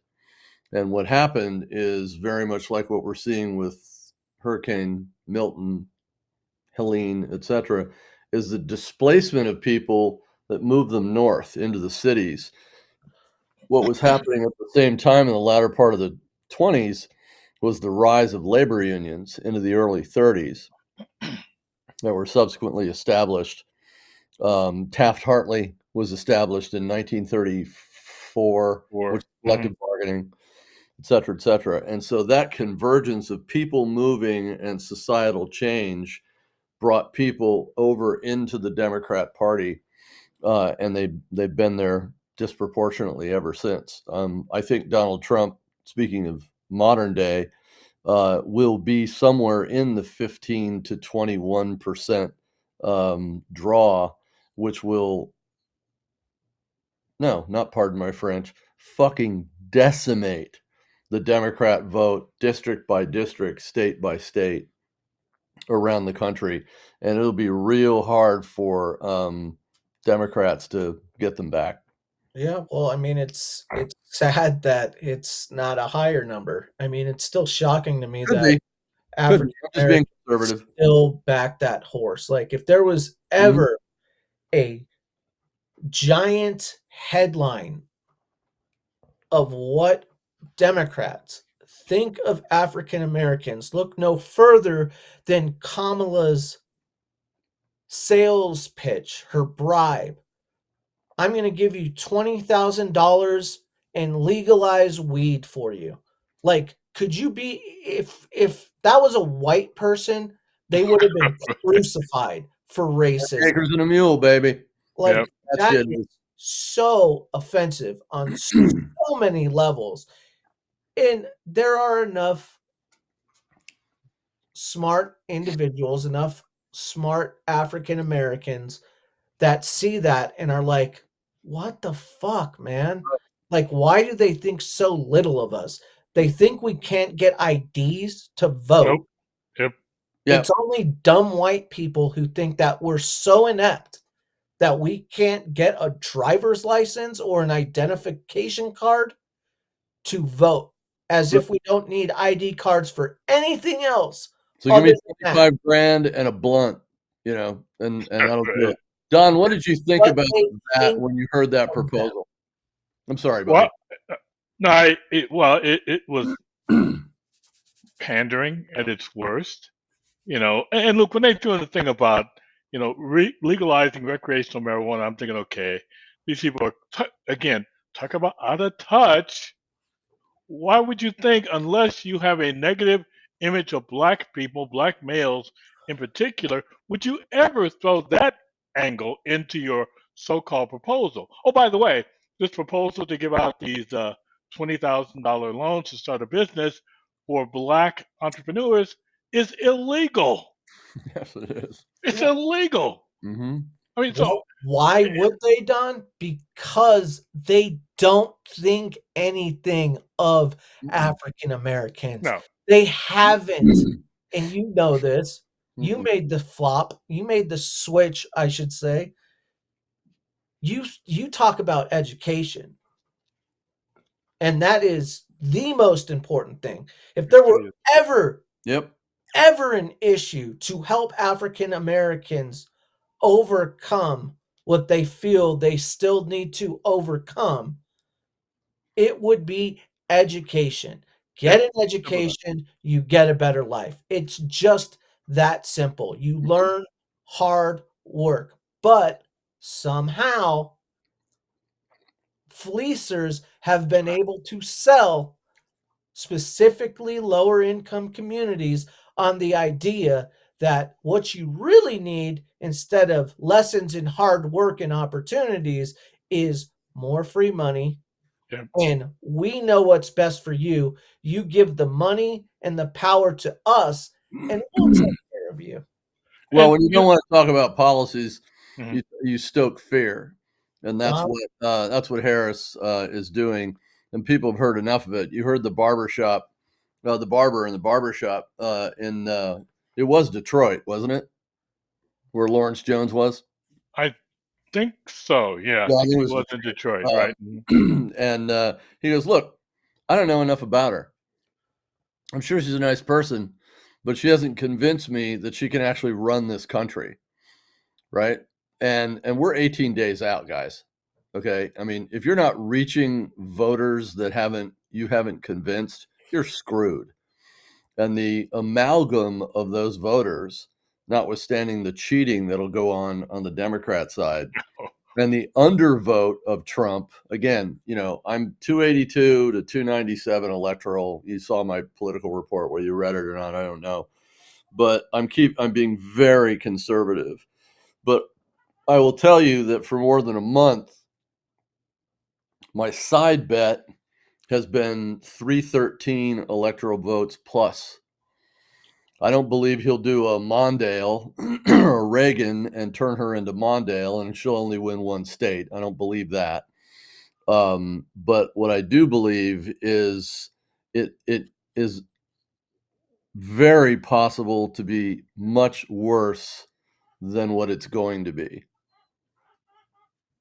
Well, Don, you had something that you needed to say, and I cut you off, so That's okay. take it. No, I'm actually going to jump to something else real quick because I'm kind of a geek, I guess, when it comes to electoral politics and numbers. So every year, and this goes back maybe even 2000, 2004, Real Clear Politics puts up their electoral college map, and they let you craft your own. So, I kind of played around with it over the years.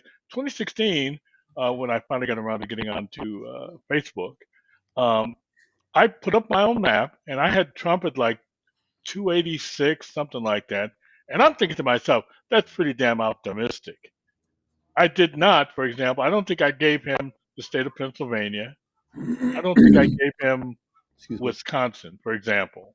Um, so it's to me that's the fun part. I mean, I love election night when they're putting blue and red and stuff, and you're getting numbers, and you're getting close, you're getting down to the end or whatever. Uh, I in my head I try to be logical, and taking into account all the information that's out there. I don't see how Trump. I think Trump wins Arizona. If he wins Nevada, which I think the culinary union won't allow to happen by hook or by crook, and then he goes on to win like Georgia, which I definitely think he's going to win. I think he'll hold North Carolina. I think he's going to pick up Pennsylvania and maybe Michigan. I don't know about Wisconsin, but forget all the other stuff. If he gets Pennsylvania and Michigan, nothing else matters. Yep. He's gonna win. It's just a question of what that margin will be, and what will, particularly when it comes to Michigan and Pennsylvania, you know, the city of Philadelphia and the city of Detroit. If there is a depressed, I won't say depressed, if there is an enthusiastic outturning of black voters, male and female, for Kamala Harris in those two cities, she's going to lose both of those states, pure and simple. Hence the panic that you've seen in the last week or so. They know that they're losing there. And on top of all of it, they come up with this cockamamie set of proposals. It's like one of them, the third proposal was, we're supporting a regulatory framework for cryptocurrency and other digital assets so black men who invest in and own these assets are protected. Look, Please. if you're black and you're a male and you're out there looking for a job, cryptocurrency is pie in the sky. Yep. Unless Kamala is going to start handing out free crypto, and if she is, I'll line up for that. Right. But black men are going to get crypto just slightly before or slightly after they get reparations. Right. Ain't happening. So Good point.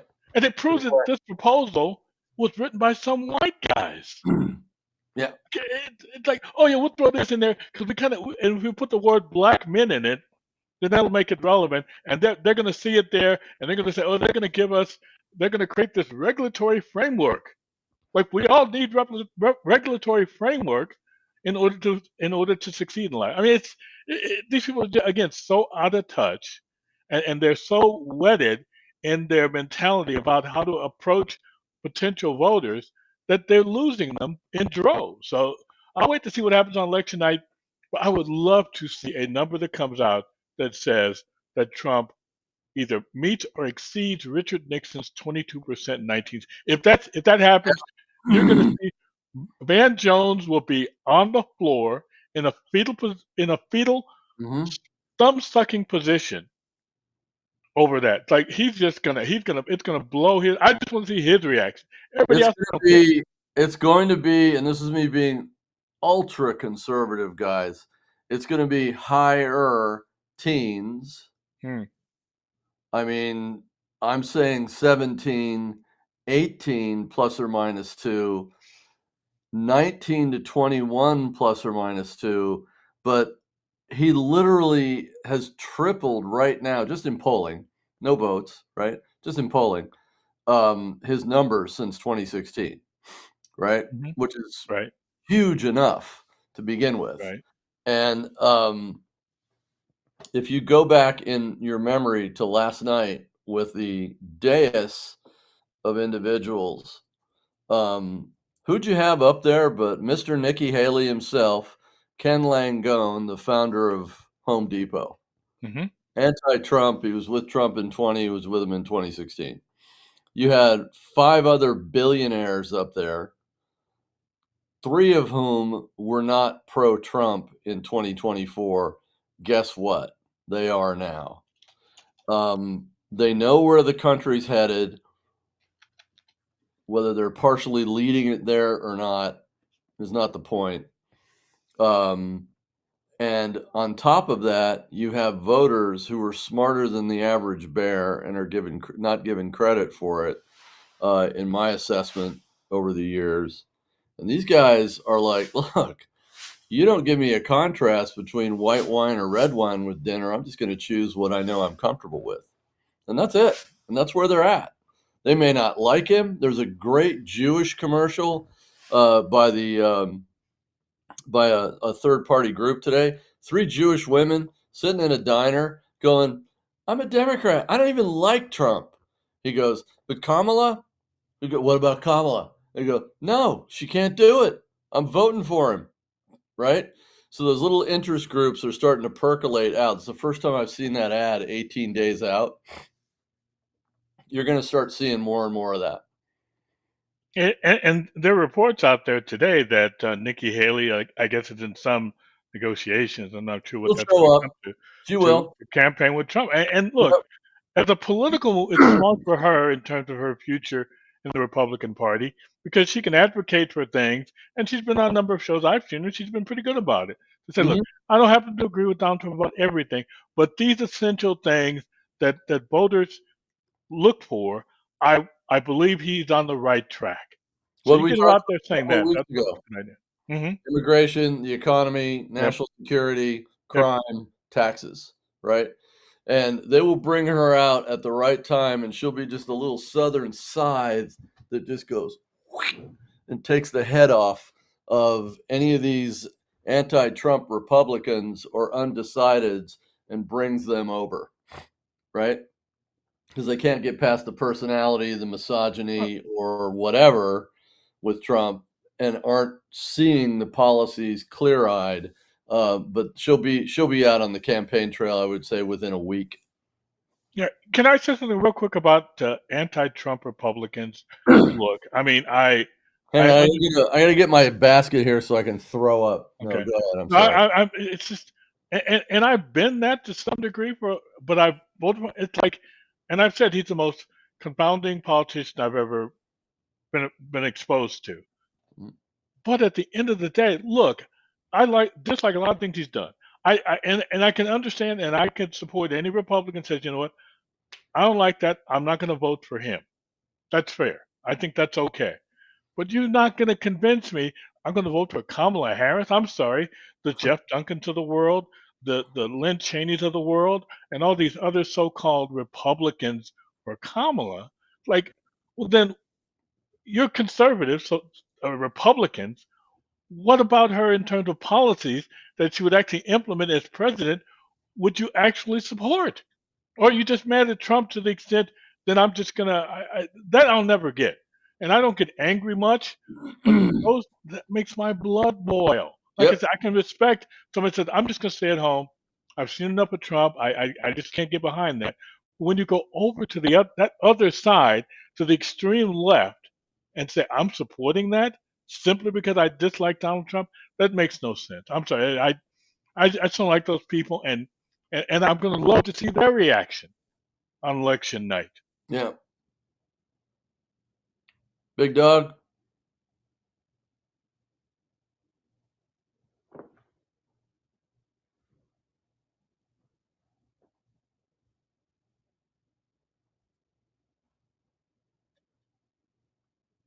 We're having a Helen Keller moment here on Read the Room.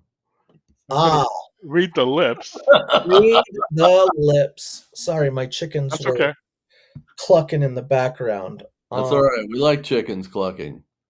And that's not a metaphor, or you just they're actual chicken. I live in the city. We don't have chickens here. Yep, I got chickens. He doesn't live in the city. He lives in the suburbs. But still, chickens come in cartons, right? Anyway. No. My eggs come from my chickens. My wood. Mine come from my neighbor. Two farms. My wood comes from the axe that I chopped. So There you go. Facts. Now, back to this topic at hand and not how much of a man I am. Well, that's well established. There's no better way for Democrats to get a finger on the pulse of where they're at right now than watching SNL. Now, SNL is not a voice for America. It is a voice for liberals. It hasn't been in vogue for quite some time, but when you see it culturally okay to laugh and make jokes about Kamala and make jokes about Timmy, excuse me, I almost threw up in my mouth saying his name. It lets you know, it signals to Democrats that it's okay not to like them. Like, it's not life or death anymore. Like, these candidates are so bad that it's okay to not take them seriously. Like, this is liberal New York with liberal New York writers, entertainers, and audiences. And they are saying it's okay to laugh. And they're doing a good job of it, I must say. They have been funnier these last couple weeks than I remember them being the last 20 years. They're doing a fairly good job. Their cold opens are pretty good. And I don't know how else people can be convinced if they haven't already been convinced. Like, these two candidates are so different. Like, I don't understand how somebody could be still looking at the card and being like, which one am I going to go for? Because they're not policy similar. Like, all Kamala has going for her is identity politics. That's it. Like, let's be honest, there's nothing else that eunuchs and angry women and homosexual LGBTQs have other than identity. There might be a very small demographic of people who want to see the world burn. But that's not the majority. The majority just want to see change for the sake of change. They want to see a ceiling shattered for the sake of a ceiling being shattered. And these are the anti-Trumpers, these are the activists, these are the whatevers. But most people don't subscribe to that stuff. And like Mark said, And I want to ask you something, but finish what you're going to, because I want to ask you about what you just said. okay, we're 18 days out and people still don't know who Kamala is. Like, you do know who Kamala is. You don't know her because she is an empty vessel. She's a liar. So you know who she is. Don't tell me you don't know who she is. If you don't know who she is by now, that's a tell in itself of who she Yep. is. Yep.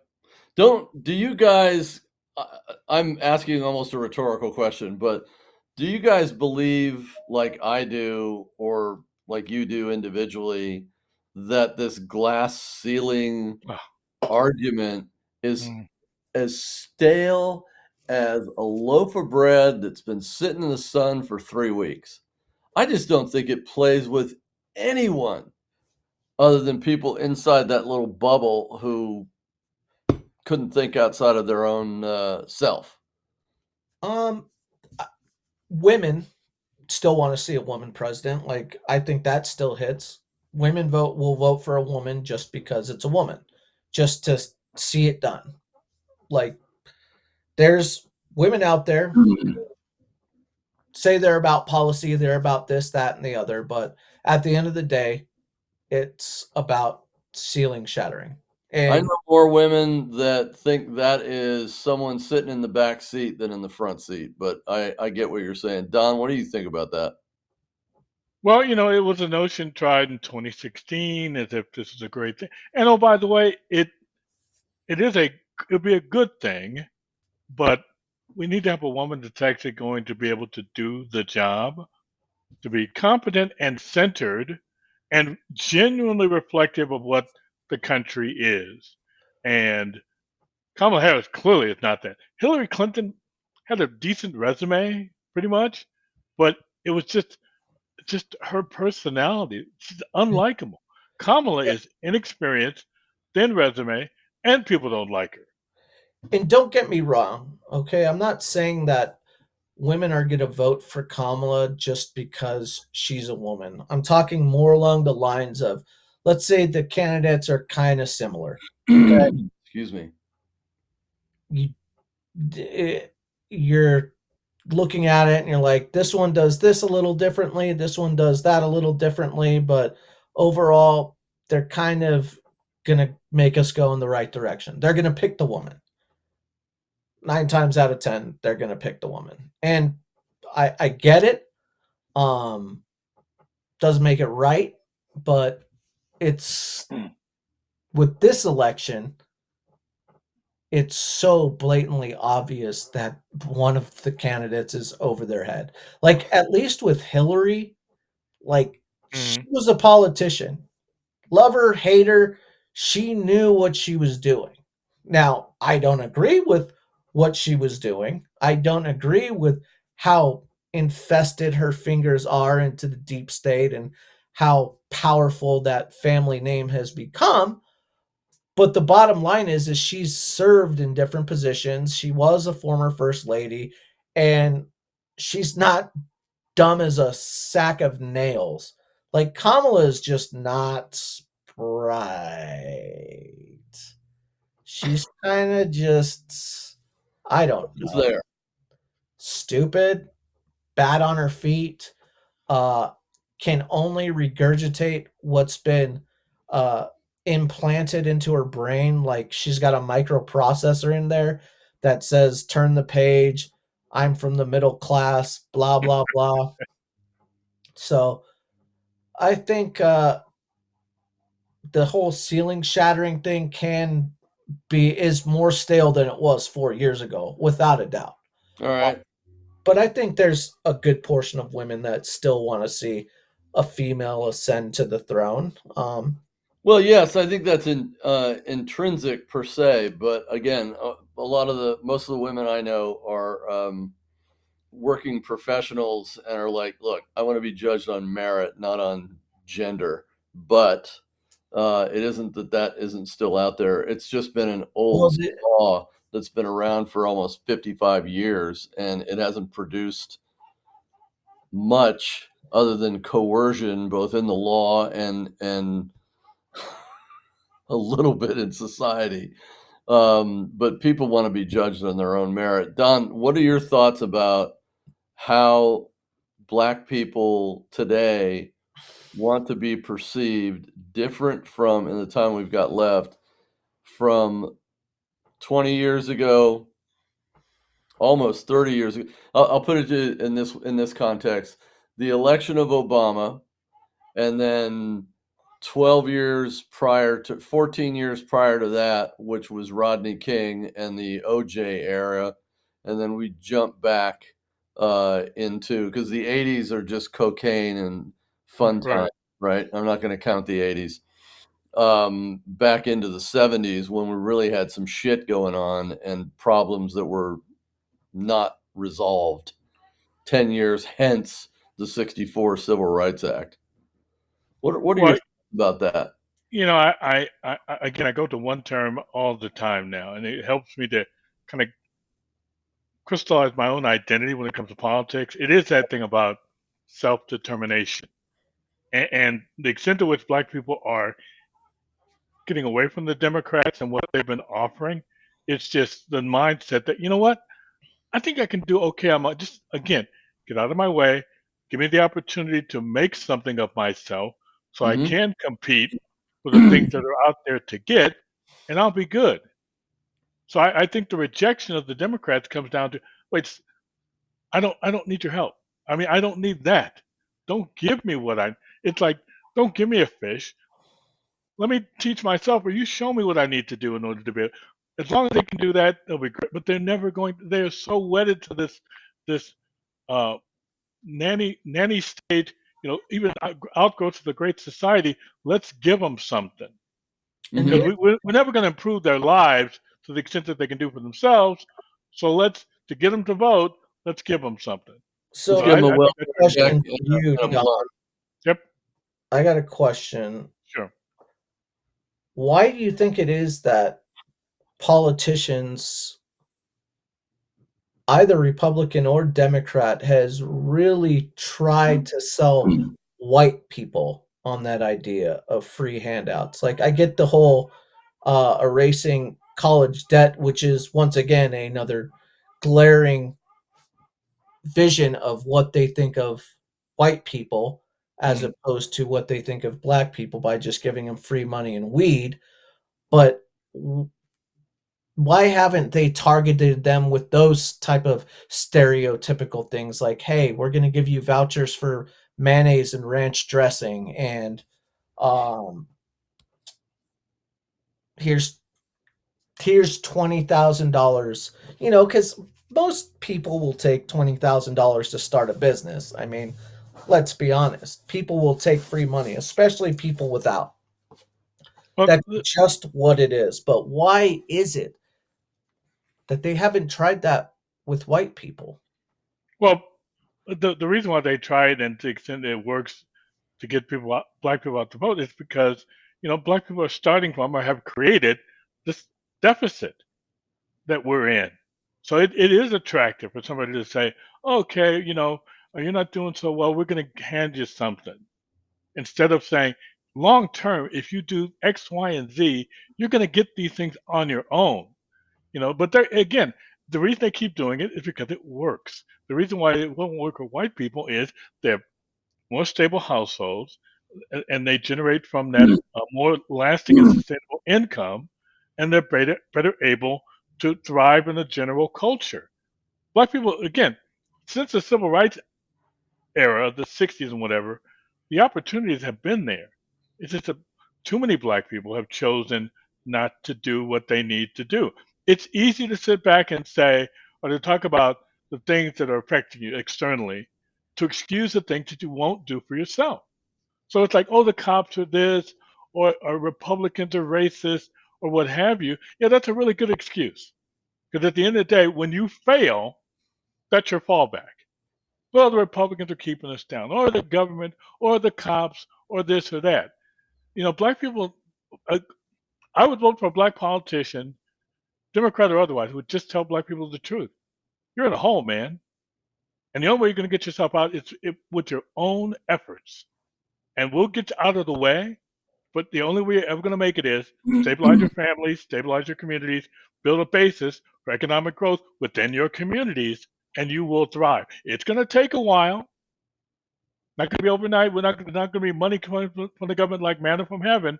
But you got to do these things. That's the only way you're ever going to have any sustainable, positive economic situations for Black people. So, Don, do you think black people will ever overcome?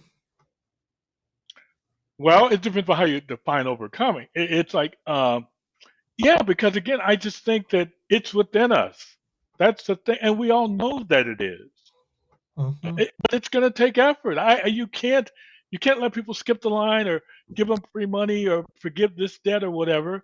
No, you got to just tell people this is where you're at.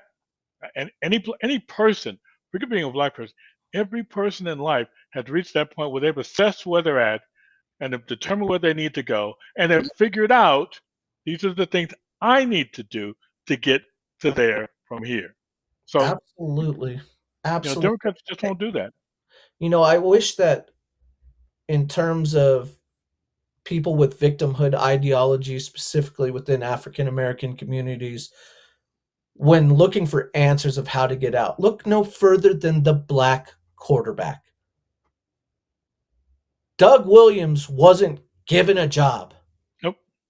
He had to fight, claw, scratch, get kicked down, and earned it. And over time, more got opportunities. More did things with their opportunities, but they were never given the job. Correct. Warren Moon wasn't given a job. Randall Cunningham wasn't given a job. Dante Culpepper wasn't given a job. They earned it. And now look at the NFL. Now look at colleges. You see more biracial or African American quarterbacks than ever. We had a Super Bowl with 2 black quarterbacks just 2 years ago. Mm-hmm. So the proof is in the pudding. Somebody has to start and earn it and set the standard. And I think you're right.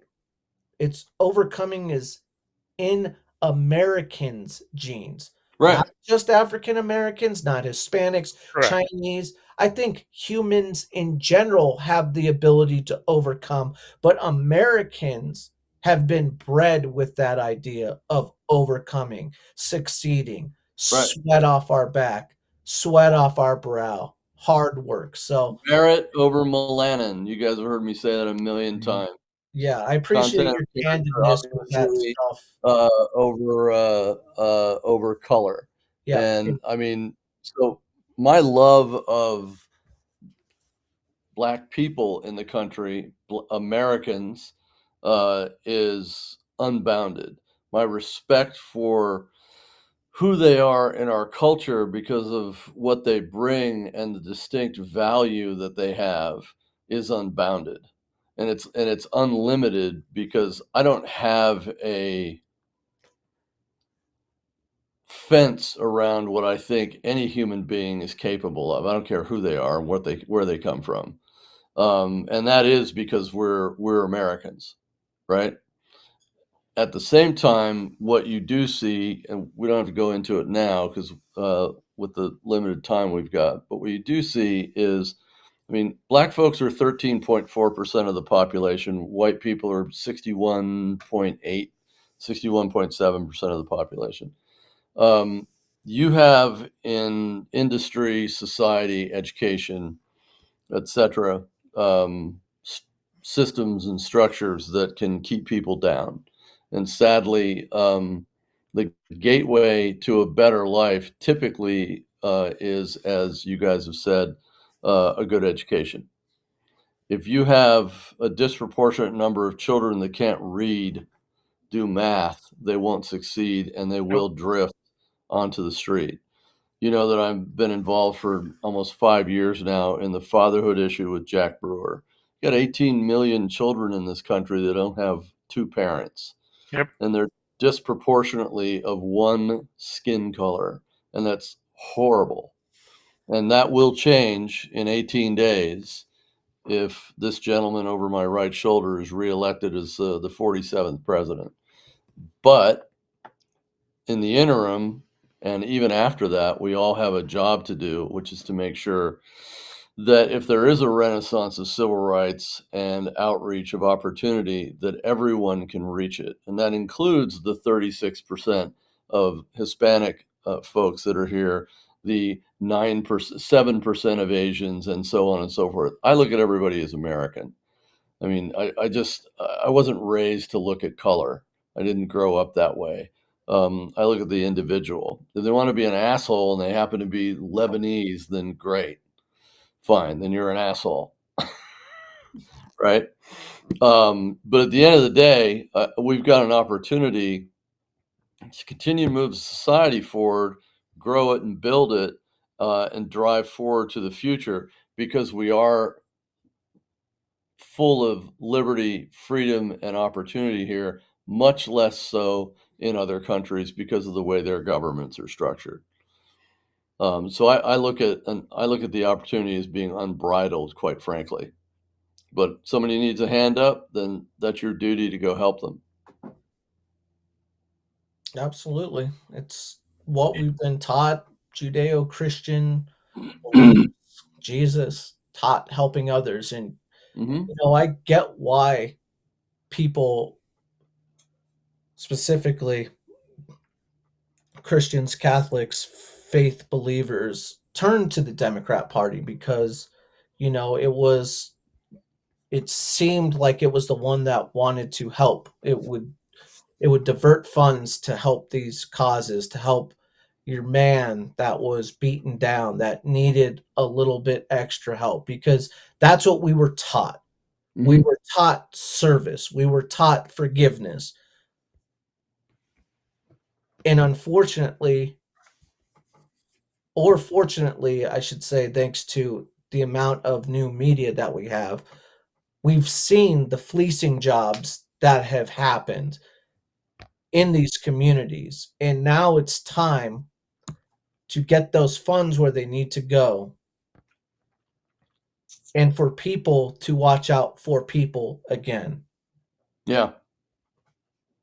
Yeah, Don, and just what are I'm your sorry. parting thoughts about what the opportunities are for Black folks in the country with a Trump administration, with, if 18% turnout, and that's a disruptor to the Democrats, and that causes rethinking on their part. I'm not really interested in what that means for them in terms of what they have to do. I think we all know they got to shit or get off the pot, or they're going to actually completely destroy their party.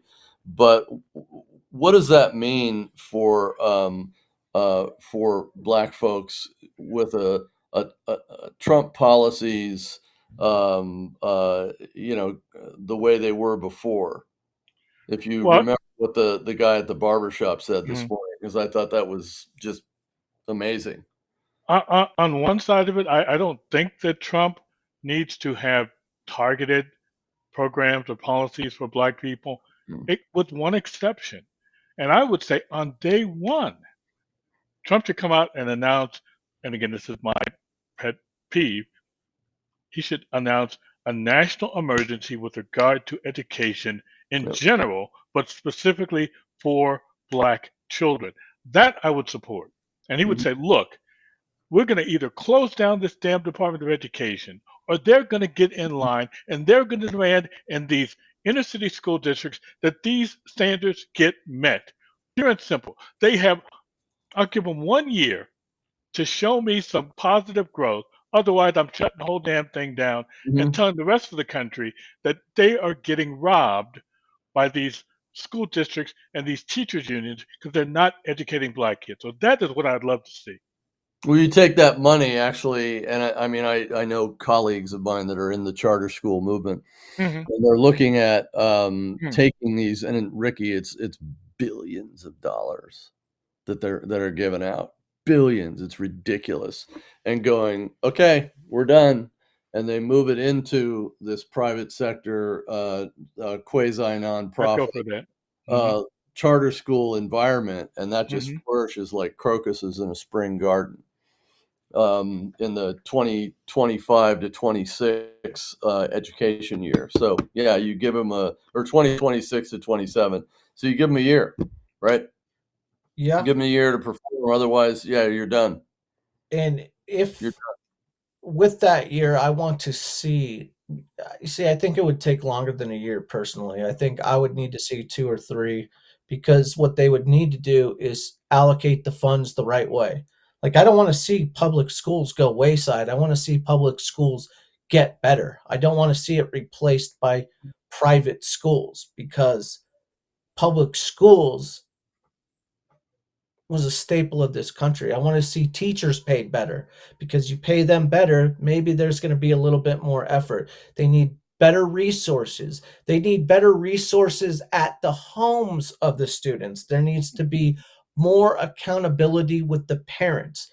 And that goes to what you're talking about with Jack Brewer and what you talked about, Don, with single parent households and how that is affecting the communities. They need to figure out ways to help single parents so that they get through this phase. Okay. There's going to be underprivileged communities that are run down, rampant with gangs, inner cities, this, that, the other. And they need to address all those issues with better resources, with safer hallways, Hmm. and Mhm. with opportunity. They need to start dangling scholarships and incentives to students, not just black students, all students. Everybody. Yeah. Well, for me, it's not an either or proposition. I know, I didn't mean that. It's those political school systems like Chicago, sadly, Hmm. that have said one Yeah. finger salute to everybody, and we're going to do it our way. Well, it's like, no, you're not actually, because you can't tax the people of Illinois after we remove these monies away from you. And so the school systems that are public will go, you know what, it's in the best interest and our vocation and the children to do these things. So yeah, let's do it. And And I you think would I think you'll be see a more adaptive approach to change. and not everybody is gonna get on board. Not every student's gonna No. get on board, but you would be shocked what opportunity will do to a student and a teacher's Mhm. attitude and the Yep. pride that they would take in their Yeah. schools, in their communities. All of a Yep. sudden, the attitudes slowly start to shift. People's ideas about what a life means starts to shift. So I really Well, just like truly we believe had. if we invested more smartly, not Right. just Mhm. foolishly, not just $20 billion to homeless people in California, fleecing style stupid, but really had good oversight and did it the right way, some good things could happen and there could be a lot of young black men, black women, specifically for what we are talking about, Mhm. whose lives could be forever changed. The whole trajectory of their lives could be changed. That's But fantastic. oh, by the way, I mean the reason why Democrats are comfortable with things as they are is because that still gives them a voter base. So there's no incentive for them to do something that would actually make black people more independent. And oh, by the way, if they were, they'd be less inclined to be Democrats. So they know why they're doing it the way they're doing it now. Like, well, if we give these people the ability to think for themselves, maybe they're not going to turn out and vote for Democrats as much as they have. Well, shit, you got a free house, Excuse got a hungry me. belly, but you got enough drugs and booze to where you don't gotta work ever. Like, who's gonna say no to that when you're on the bottom rung already? Hmm. Nobody. Nobody's gonna. Like, I believe drugs and alcohol exist for people on the bottom rung. Like, I don't know how you survive on the bottom rung without that stuff because life at that level is fucking miserable. And anybody who's lived it, anybody who's breathed it, anybody who smelled it knows. And I'm talking desolate. I'm talking, boarded up houses, cracked windows, aluminum foil over the windows. We all know the type of drug den. Uh, I don't want to just. Well, Yeah, well, one Yeah. other thing real quick. There's one other institution that doesn't get talked about because it's probably not politically correct to do. But one element that's missing or has been degraded in the black community has been the church and the Bible. I mean, I'm sorry, I don't know any other way. When I was a kid coming up, I would be in church all day Sunday. There'd be two little breaks after the 11 o'clock service and after the 2 o'clock service. Mhm. And you'd come back and you'd literally be in church all day on Sunday, getting the word, getting some grounding, and getting some sense of I'm part Excuse of me. a larger community. This is something that's bigger than me that I have faith in, and this is how I can sustain myself until I can get to as I get to where I need to go. So the de-emphasis of religion and faith in the black community is also another degrading aspect of how things have been. Well, So I think because you the got to church put that is back so in too. different than when you grew Yeah, up. Like, well, there was true. always a level of activism in there, Right, rightfully so, but now, if you're part of a black church, you Mhm. know why you're going there. You're gonna get some word, but you're gonna get a lot of victim narratives, and you're gonna be right. expected to go out and do a march for this, and wear green and yellow and red and black, and put your hand up in fists, and, like, it's not as focus driven on the word, the values, and that's the key to this whole thing is values. How do we get Mhm. back to values? How do Yep. we get back to common sense? How do we get back to the things that made America the greatest country in the world, the greatest sociological experiment that humanity has ever seen? Yeah, I mean, any student of American history knows that the founding fathers and how this republic came to be was largely out of a sense of there are things we need to do, but we're being guided by divine providence. That was the basis of it. It wasn't just we're trying to uh, establish a religion, but it's like this gave them the courage to be able to do the things that they ultimately did do to establish this country. And like I said, that's what's missing everywhere. It's not like I'm asking people to say, "Oh, you have to be beholden to a certain faith or what have you," but it's just that undergirding that kind of gives people the ability to deal with difficult things and make good decisions in bad circumstances. Okay, that makes sense. This has been great. I mean, we touched on a lot. There's a there's an enormous amount of things going on in the world right now. It's a little bit on fire if we haven't noticed, right? Um, I am looking forward to next week because I guarantee you that Mamala will be making the news for the wrong reasons.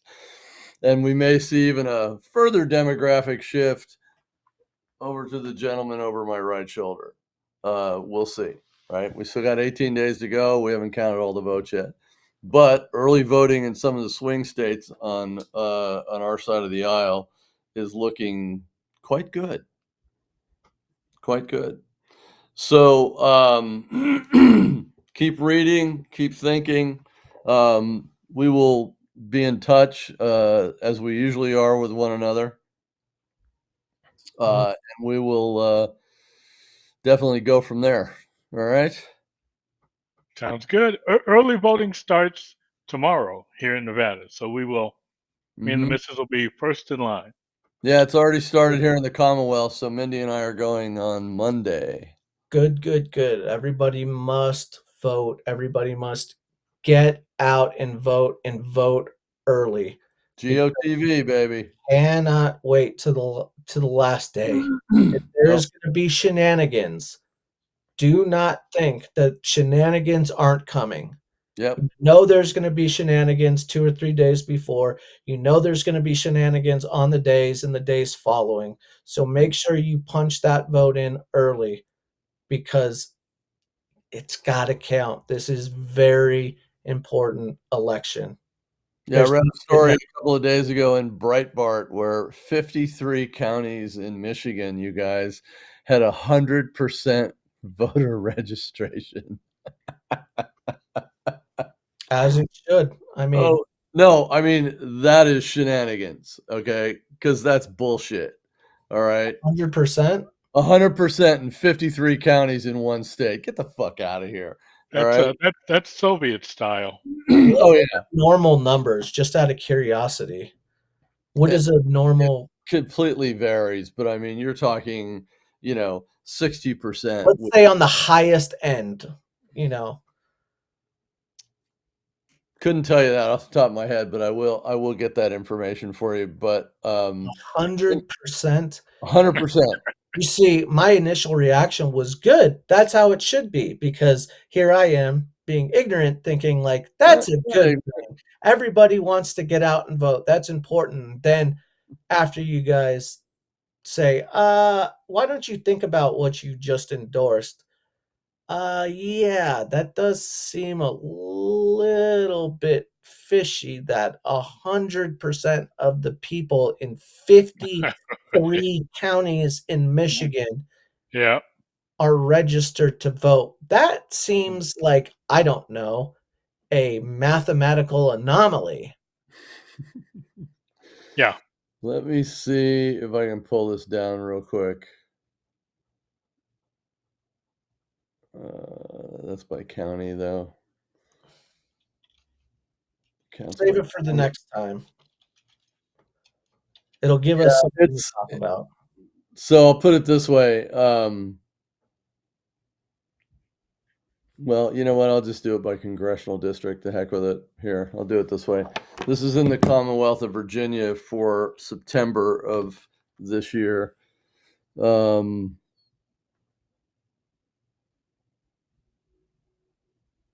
it doesn't have the whole number here because it's in a spreadsheet format.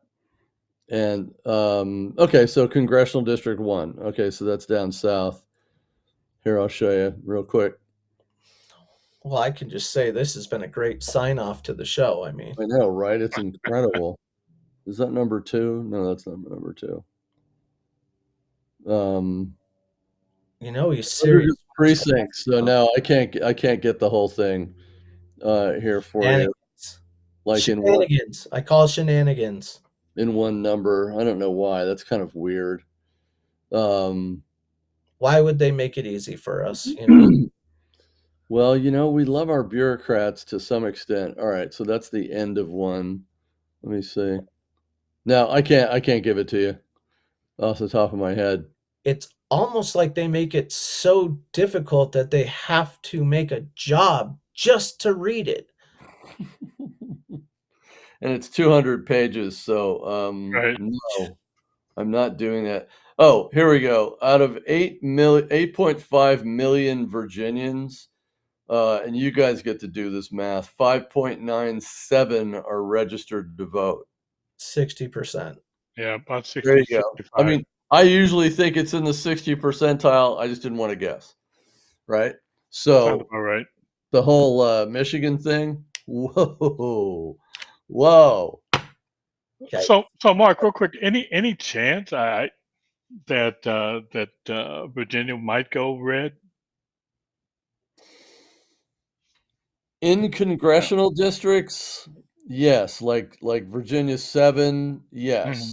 Mhm. I think we'll flip that one. What about what But about in Virginia Northern 10? Virginia, it's so blue, it looks like you're Yeah. looking at the ocean, okay, Hmm. with the exception of Western Loudoun and points west, right? Like, I went to the movie set on Wednesday, and I left my front door. Nawaz drove me down the driveway and beautiful fall leaves, and you guys know where I live, so it's gorgeous. I wanted to bring my concealed carry with me, so we went through West Virginia, right? Also beautiful. Boatloads of Trump signs in both, right? We get into Pennsylvania, going around Maryland because they don't have reciprocity, and drive all the way up to State College, Phillipsburg, actually, to the Hmm. T, right in Pennsylvania, right? Nothing but Trump signs, guys. Highways, billboards, yard signs, businesses, vehicles. I saw 1 Kamala sign, 2 piss yellow Kamala billboards somewhere that were Trump's going to do this and he's going to taxes with tariffs and he's going to do this. Basically, we hate Trump, so vote for Kamala. So there was nothing about what she was going to do. So that's their argument. I'm not Joe Biden. I'm not Donald Trump. Okay. But I also don't know what I believe in, and I won't tell you until after you vote for me. So you have to vote for me to find out what's in it. Right. Thank you. Crazy Nancy. And so I think it's going to be a lot tighter. And that's where that Trump undercount comes in, even in good old blue places like Arlington, Alexandria, Fairfax, Reston, and parts of Loudoun County. Okay. Well, thank you for that update. So we'll see. We'll see. So about 60%, Rick. 65% is usually the number. Okay. Anyway, you guys are great. This is so much fun. We had a great show today. Nice long one. We got in deep. Felt like we were, into animal husbandry. We got way deep in there, right? That's You started out talking about chickens, so I thought I'd go back to the thank you for that. That's the 4-H in me. I went back that way.